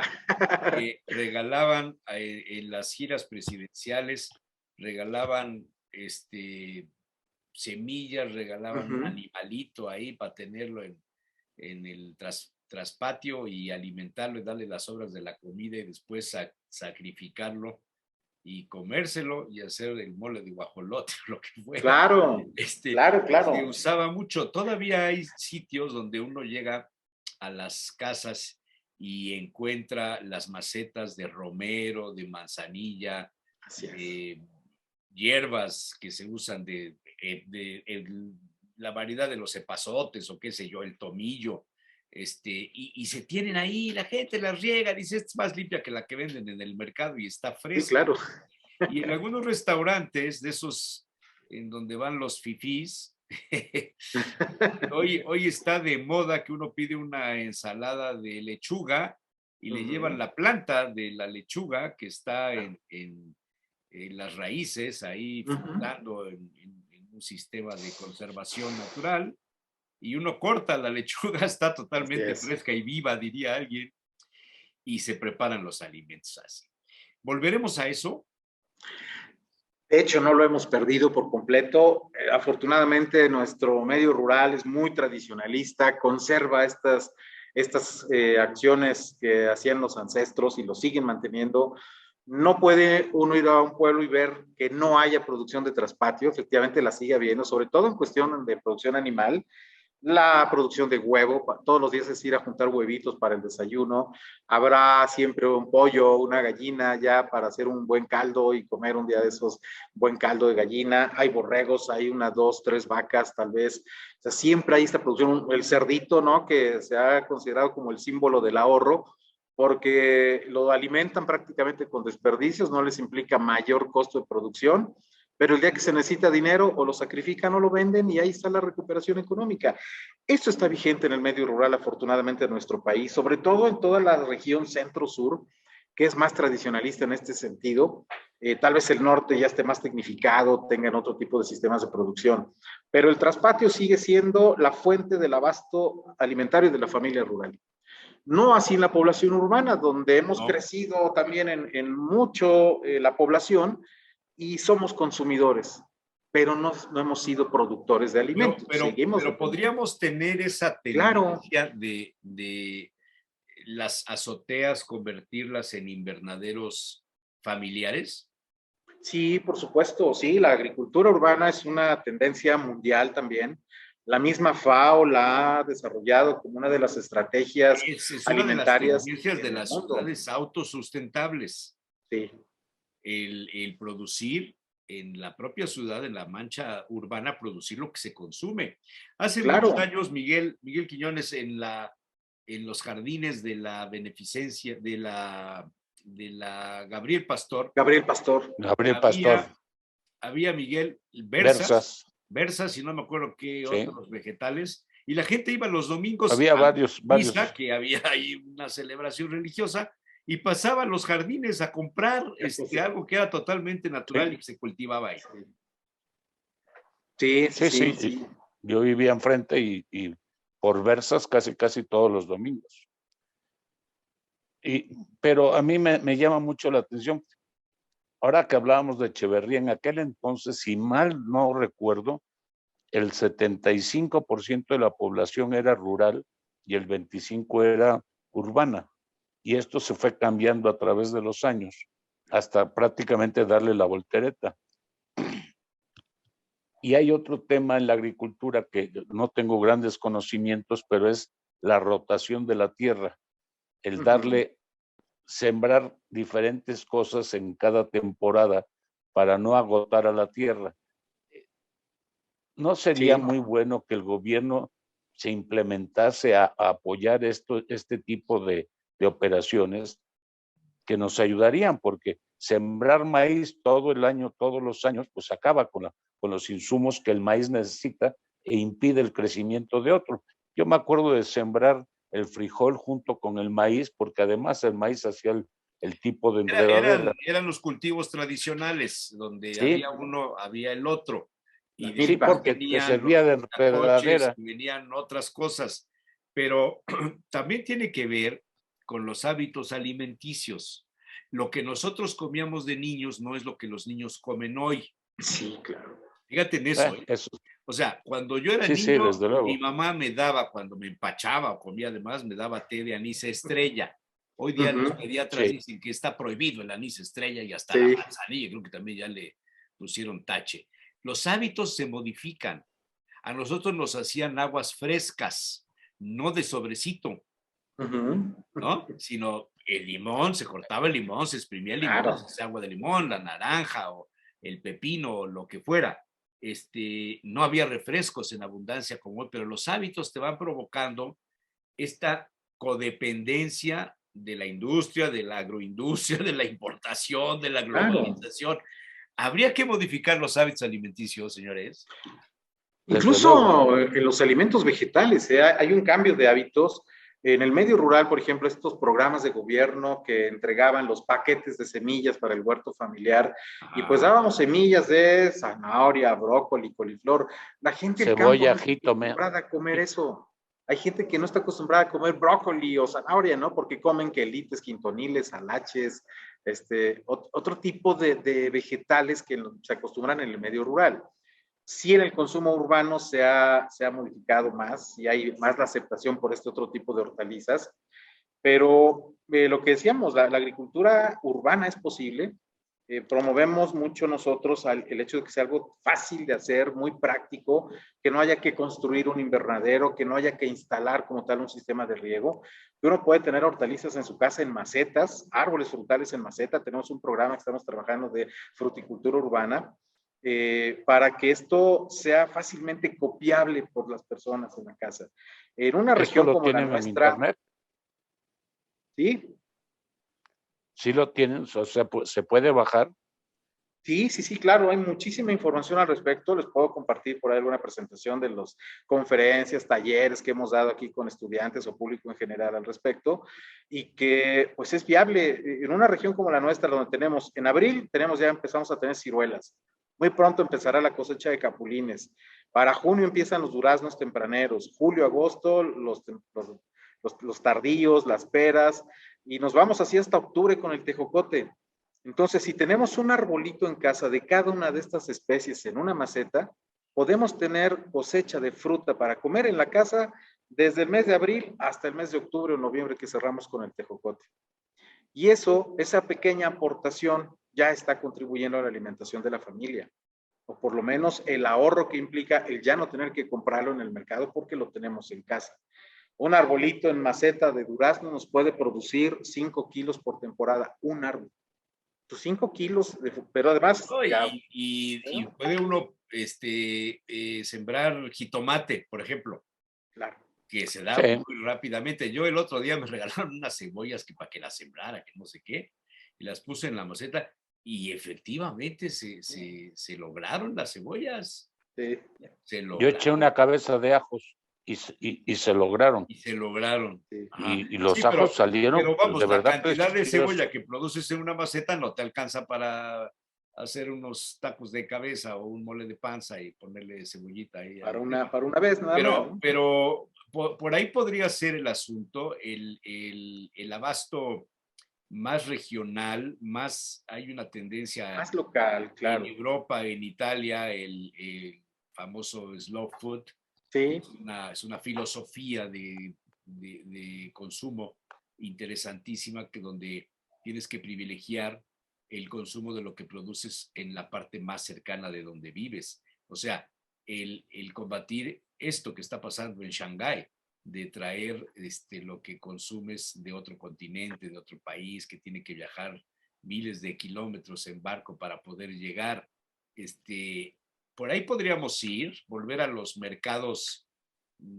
estos ambulantes que se usaban antes, que recorrían los fraccionamientos y las colonias, ir a Cholula, a donde hay algunos cultivos. El trueque. Claro. El trueque, en este caso. Esto sería una tendencia, por ahí podíamos buscar la manera de defendernos del impacto de la guerra. Sí, definitivamente. No habría que esperar a un conflicto, no habría que esperar a una situación de desastres naturales, que es como surge la agricultura urbana en el mundo.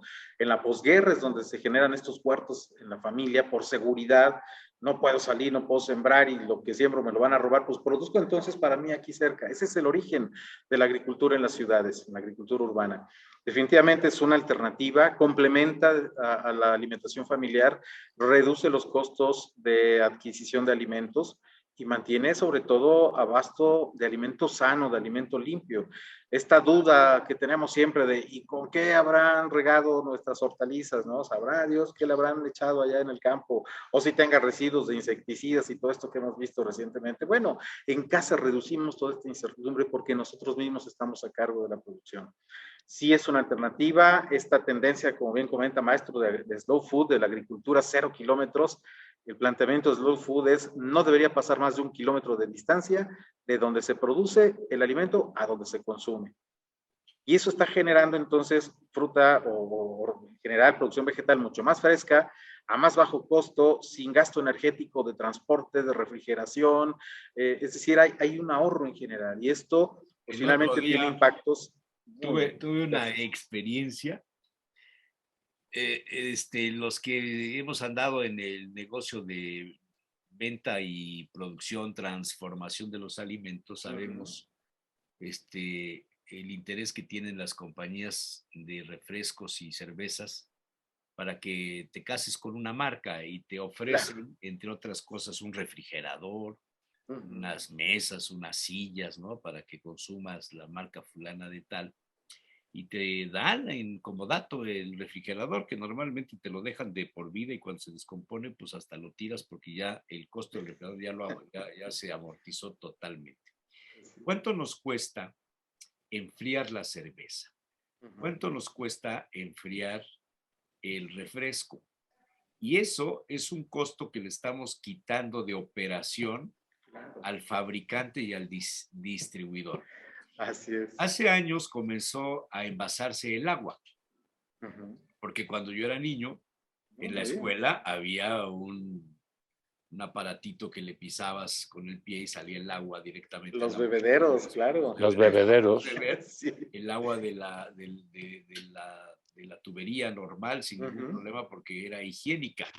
Pero hoy día la gente ya se acostumbró a traer su botellín de agua de marca, fulana, sultana, mengana, perengana, según el estatus económico, y entonces esto te cuesta más dinero. ¿Cuánto nos cuesta enfriar el agua?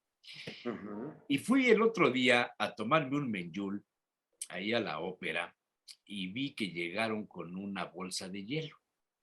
Y le digo a Manolo, oye, ¿qué no tienes aquí un congelador para el hielo? Y me dice, sí, pero no lo uso. Pero, oye, pero ¿cómo? Todos los menjules llevan hielo. El vaso se llena de hielo. Dice, sí, nada más que yo lo compro en el Oxxo que está enfrente y que cierra hasta tales horas y algunos están hasta las 24 horas del día. Y yo no pago la luz, la paga el Oxxo. Claro. Fíjate en ese detalle, cara, no me había fijado. ¡Qué genialidad! Pues sí, ¿para qué quieres tener el hielo en el congelador? Tienes una hielera de esas de Unicel. ¿Y cuánto te ahorras en el consumo de la energía eléctrica? Mucho. Estos hábitos tendrán que ver con esta tendencia del consumo local, de cuidar el ingreso, la inflación que decíamos antes de la entrevista con el maestro. Qué curioso. Claro. Todo está relacionado. Allá vamos, maestro. Eso que comentabas de las lechugas en los restaurantes, de que te llevan la lechuga enraizada todavía, eso lo podemos hacer en casa, porque no sembramos una lechuga, sembramos a lo mejor 10 lechugas ahí en diferentes macetas. Yo necesito para la ensalada de hoy, le quito 2 hojas a cada lechuga. hago mi ensalada y las plantas siguen ahí, siguen produciendo más hojas. Tal vez en una semana vuelva a cortar 1 o 2 hojas por cada planta y vuelvo a hacer otro alimento. Y eso permite también esta frescura, vaya, más fresco imposible. Lo tengo Más ahí mismo. fresco imposible. Hay unos metros de donde tengo la cocina y así me lo puedo comer, ¿no?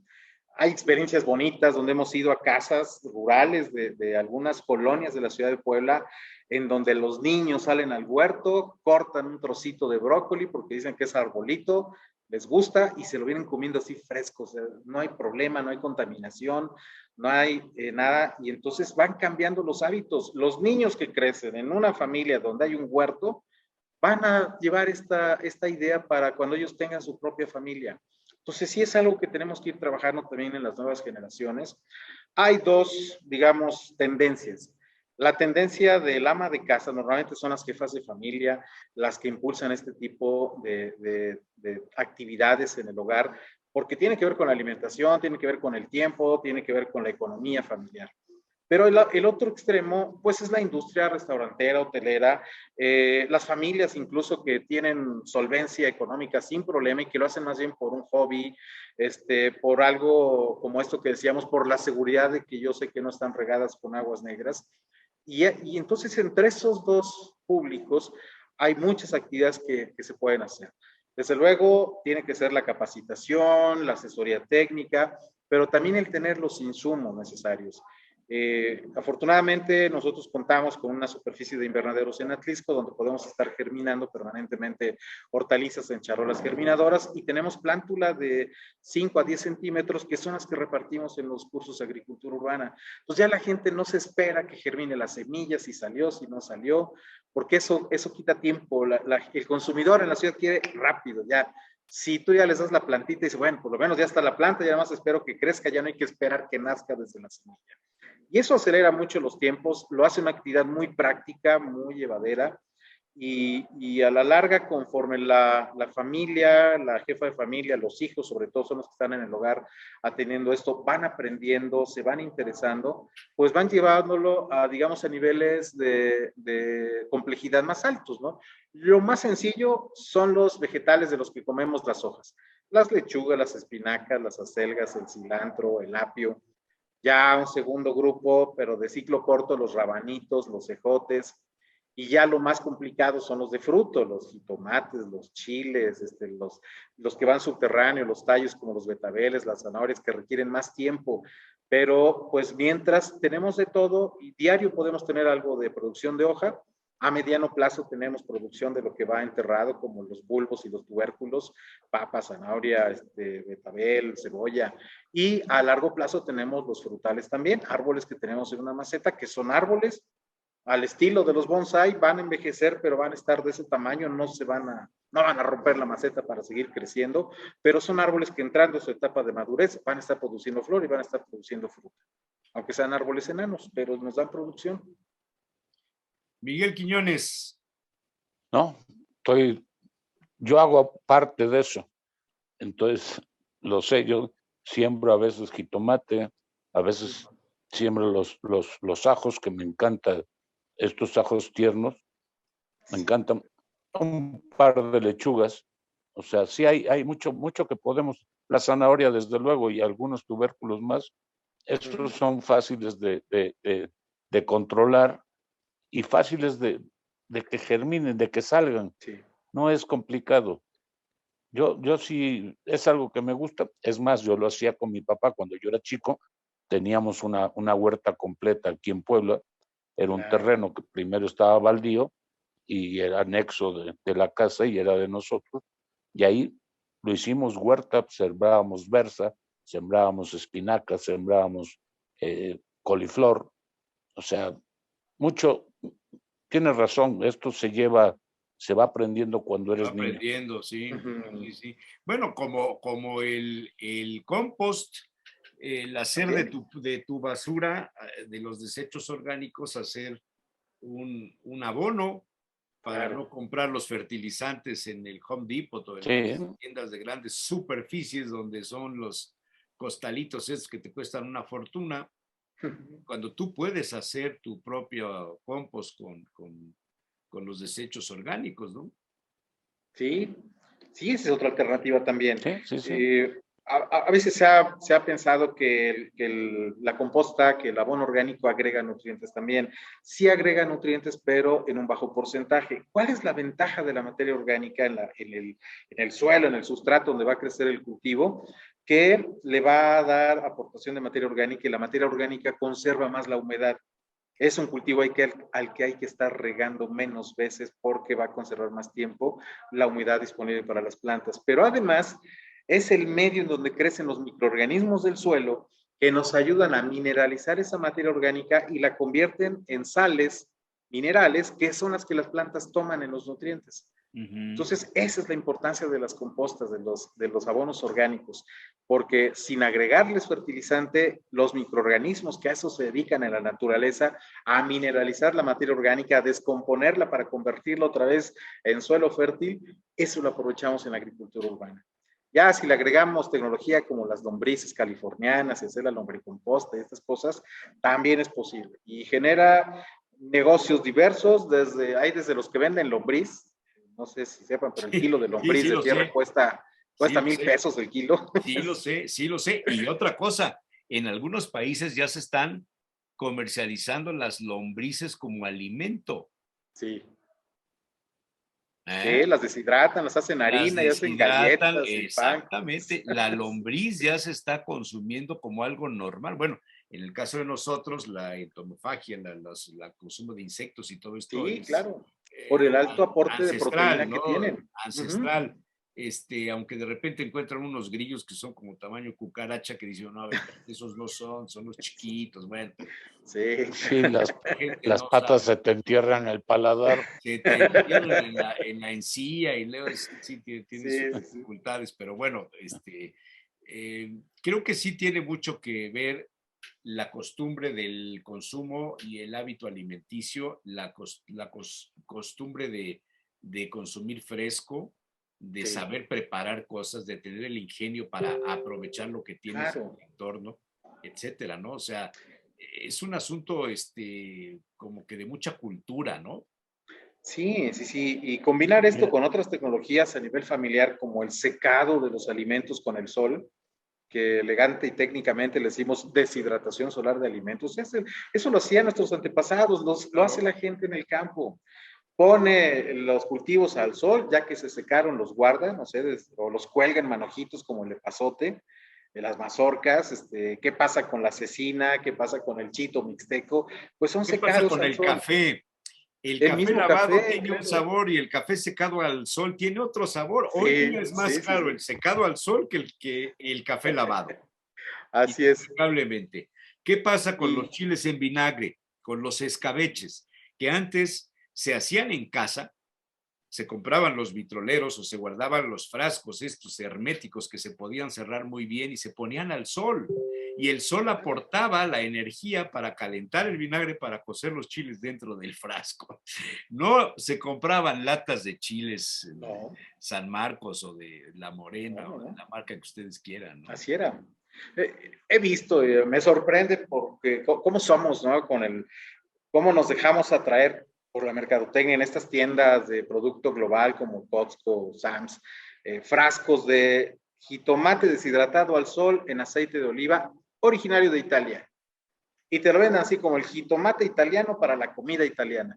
Oye, pues aquí tenemos un montón de jitomate también, somos centro de origen del jitomate, lo podemos secar al sol, que tenemos abundante radiación solar en nuestra ubicación geográfica privilegiada. Ah, pero el tomate italiano tiene menos acidez y entonces como el sol que le pega allá en la zona del norte de Italia, que es de donde vienen estos tomates, no es un terreno tan alto, entonces el sol les llega de una manera diferente, el sabor es diferente.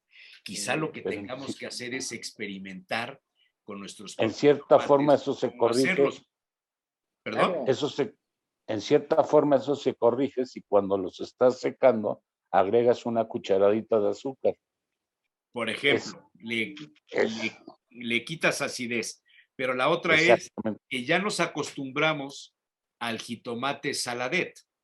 al concepto del tamaño del jitomate del invernadero que te venden en los supermercados.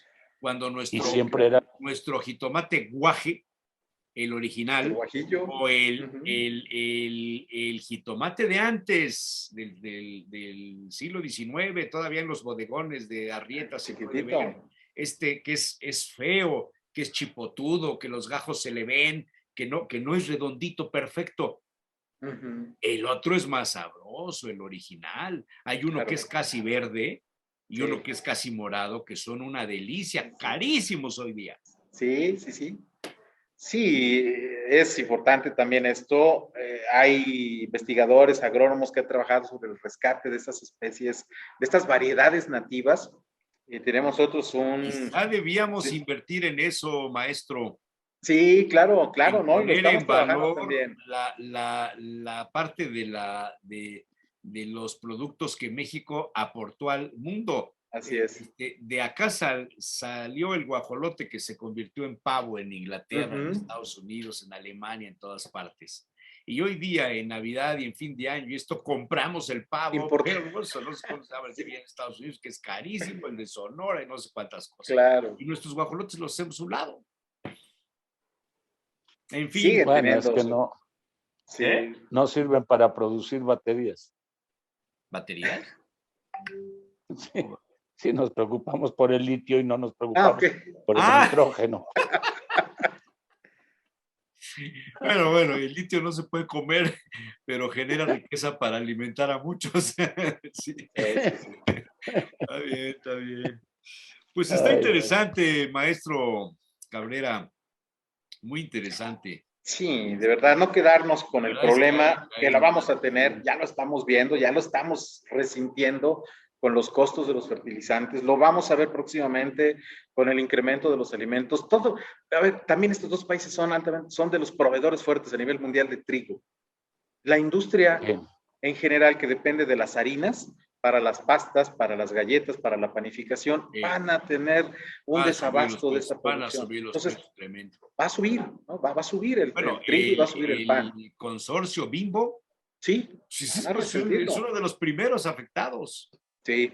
Los productores de las papas fritas estas que vienen en bolsitas, se usa el aceite de girasol, ¿no? Que creo que es el más barato, o era el más barato, ahora no sé cómo estará. Sí, así es. Era el más barato.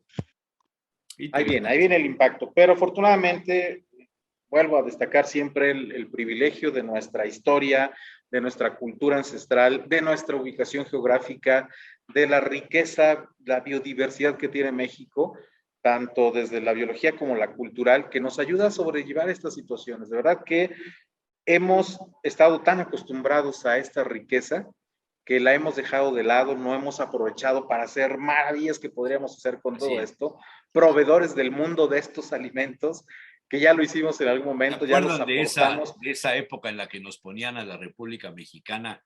Yo tuve una el cuerno de la abundancia. Era una maestra maravillosa, Julia Romero, viuda de Solano, nos daba clases y nunca llevaba un libro, nada, llegaba y con el gis en el pizarrón dibujaba la República Mexicana y nos empezaba a explicar los ríos, las lagunas, los lagos, los cabos, todo. Y nos decía, este es el cuerno de la abundancia de México. Eso está en la imaginación literaria, está en la poesía, está en algún cuadro, seguramente por ahí en alguna ilustración, pero ya no somos autosuficientes hace muchas décadas, maestro Cabrera Mauleón. No lo somos. Es interesante lo que hoy la globalización ha provocado. Somos un país que tiene superávit alimentario. Es decir, producimos más o exportamos más, de lo que importamos en general, en alimentos y bebidas.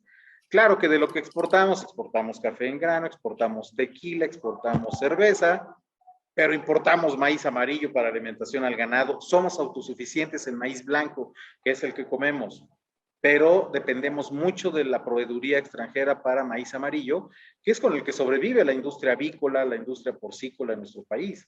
Entonces hay una área de oportunidad interesante ahí. ¿Ha probado el maíz criollo? Sí, claro. Tú, Miguel, has tenido la oportunidad de probar una tortilla de maíz criollo, de este maíz rojo, negro, azul, amarillo. ¡Ah, qué delicia! Es una delicia. Pero no se fomenta su cultivo. Se ha perdido también, es otra vez otro de los conocimientos ancestrales que conserva la gente del campo. Hace una semana fue la Feria de la Memela en la Resurrección, una junta auxiliar del municipio de Puebla. Sí. Ellos producen su maíz criollo, Sí. hacen su masa, hacen su nixtamal, y son las señoras que nos vienen a vender memelas a la ciudad de Puebla. Sí. Entonces, ¿quieren probar maíz criollo? Se ponen acá frente a la Soledad. Que viene la señora, viene de la Resurrección, sí. Efectivamente. Dice que hicimos hace unos años un estudio en la UPAEP con gente de la Resurrección y descubrimos que la industria de la memela en la Resurrección tiene el 70% del impacto económico del ingreso per cápita en esa junta auxiliar. Y si venimos a Puebla y se hizo el sondeo, el 90% de la gente que tiene puesto de memela viene de la junta auxiliar de la Resurrección. Y ya yéndonos más a fondo, nos dimos cuenta que el jefe de familia, el varón, el papá de la familia, es el que se encarga del campo y es el que manda allá en el campo. Pero la que manda en la industria de la memela es la señora.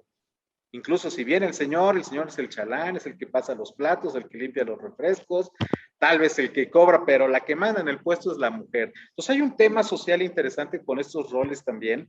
Y la otra, que ellos tienen completa la cadena de suministro de alimentos. Siembran su maíz, lo transforman a través de la nixtamalización en masa, hacen las memelitas y las venden ya en el producto transformado que comemos en memelas, tlacoyos, quesadillas, picaditas. Y si queremos comer maíz criollo, vamos a un puesto de estos de memelas y seguramente es maíz criollo que está sembrado en las faldas de la Malinche. O sea, ¿hasta dónde podemos llegar con este asunto? Comenzamos por la guerra de Ucrania, sí. Y nos salimos con la memela de la Resurrección, pero es que de veras el cambio de los hábitos, el otro día comimos Miguel y yo, que normalmente nos vemos para comer una vez al mes o algo así, y para alimentar a Miguel hay que tener mucho abasto, porque come bastante, y pasó Miguel con unas memelas y unos molotes, que son muy famosos, las memelas de la 21 Poniente. Sí. Son muy famosas. Qué sabrosas. Gorditas, sí. Las gorditas. Bueno, ahí claro. son gorditas. Ahí son gorditas. Qué sabrosas y diferentes son de las del resto de los establecimientos que hay en la ciudad. Yo Para mí los mejores. Prefiero esto a un taco al pastor, que no sé el origen de la carne. Prefiero eso a un hot dog, que sí sé el origen del hot dog, de dónde se rellena, cómo se rellena. Prefiero eso que una pizza. Sí. Prefiero eso que las papas fritas estas que venden ya de marca. O sea, hay muchas cosas que debíamos privilegiar y que todavía las tenemos al alcance del consumo popular. ¿Cuánto vale una gordita, Miguel? 10 a 15 pesos. Creo que 12 por ahí.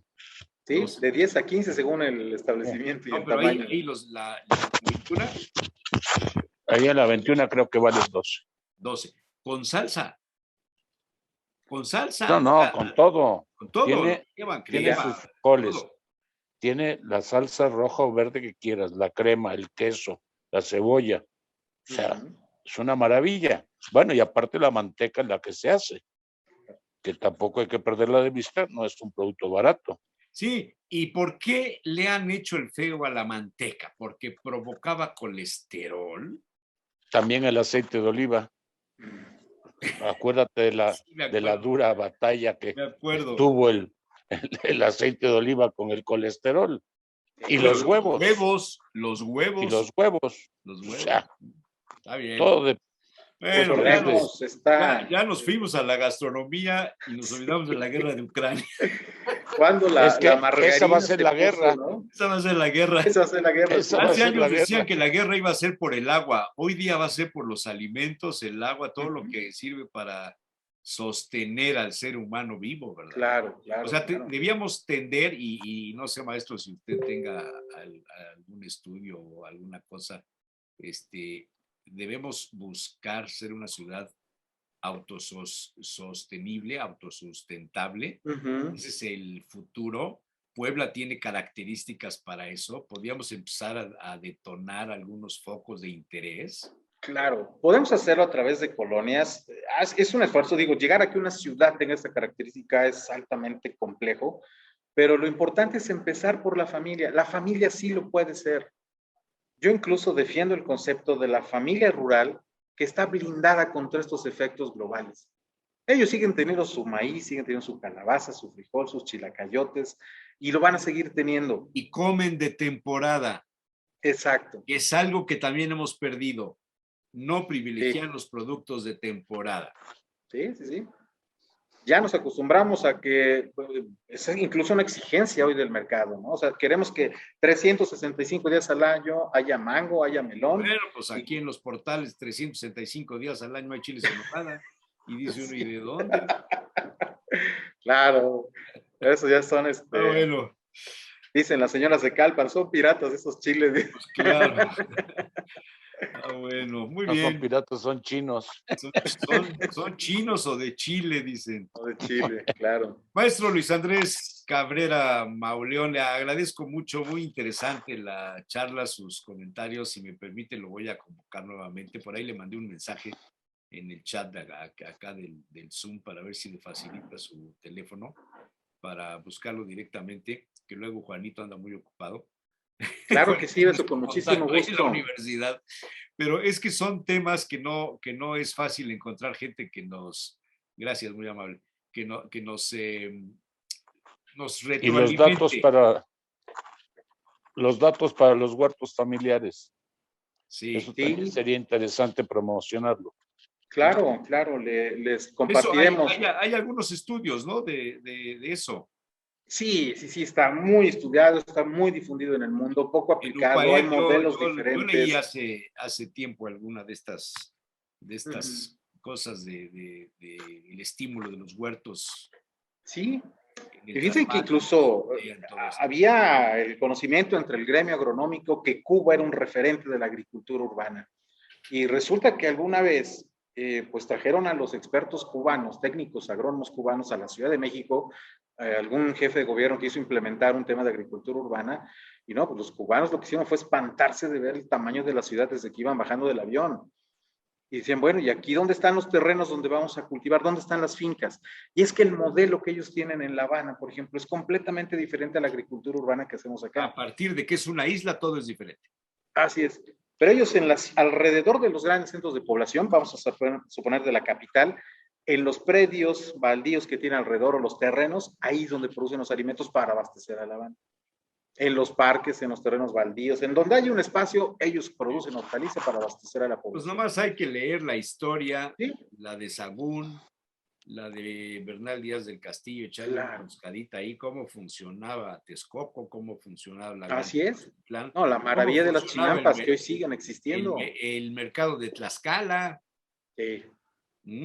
Y por ahí nos daremos un... Yo creo que como ciudad, yo creo que Barcelona sí tiene mucho de eso. He visto muchas fotos donde está en la huerta, en las azoteas o en los balcones de los en los balcones de las casas, en las terracitas de las casas. Efectivamente. Maestro, muchísimas gracias, muy amable. Un gusto, maestro, a saludarnos, don Miguel, qué gusto. Que tengan un excelente día. Igual. Gracias. Gracias hasta a UPAEP y gracias a Juanito Méndez, que nos hace el favor de contactar con los catedráticos de la universidad. Gracias, maestro, muy amable. Don Miguel Quiñones, muchas gracias. Nos vemos la próxima. Es un placer siempre. Gracias. Y más con temas que me gustan. Sí, estuvo bueno. Muchas gracias, Miguel. Nos vemos.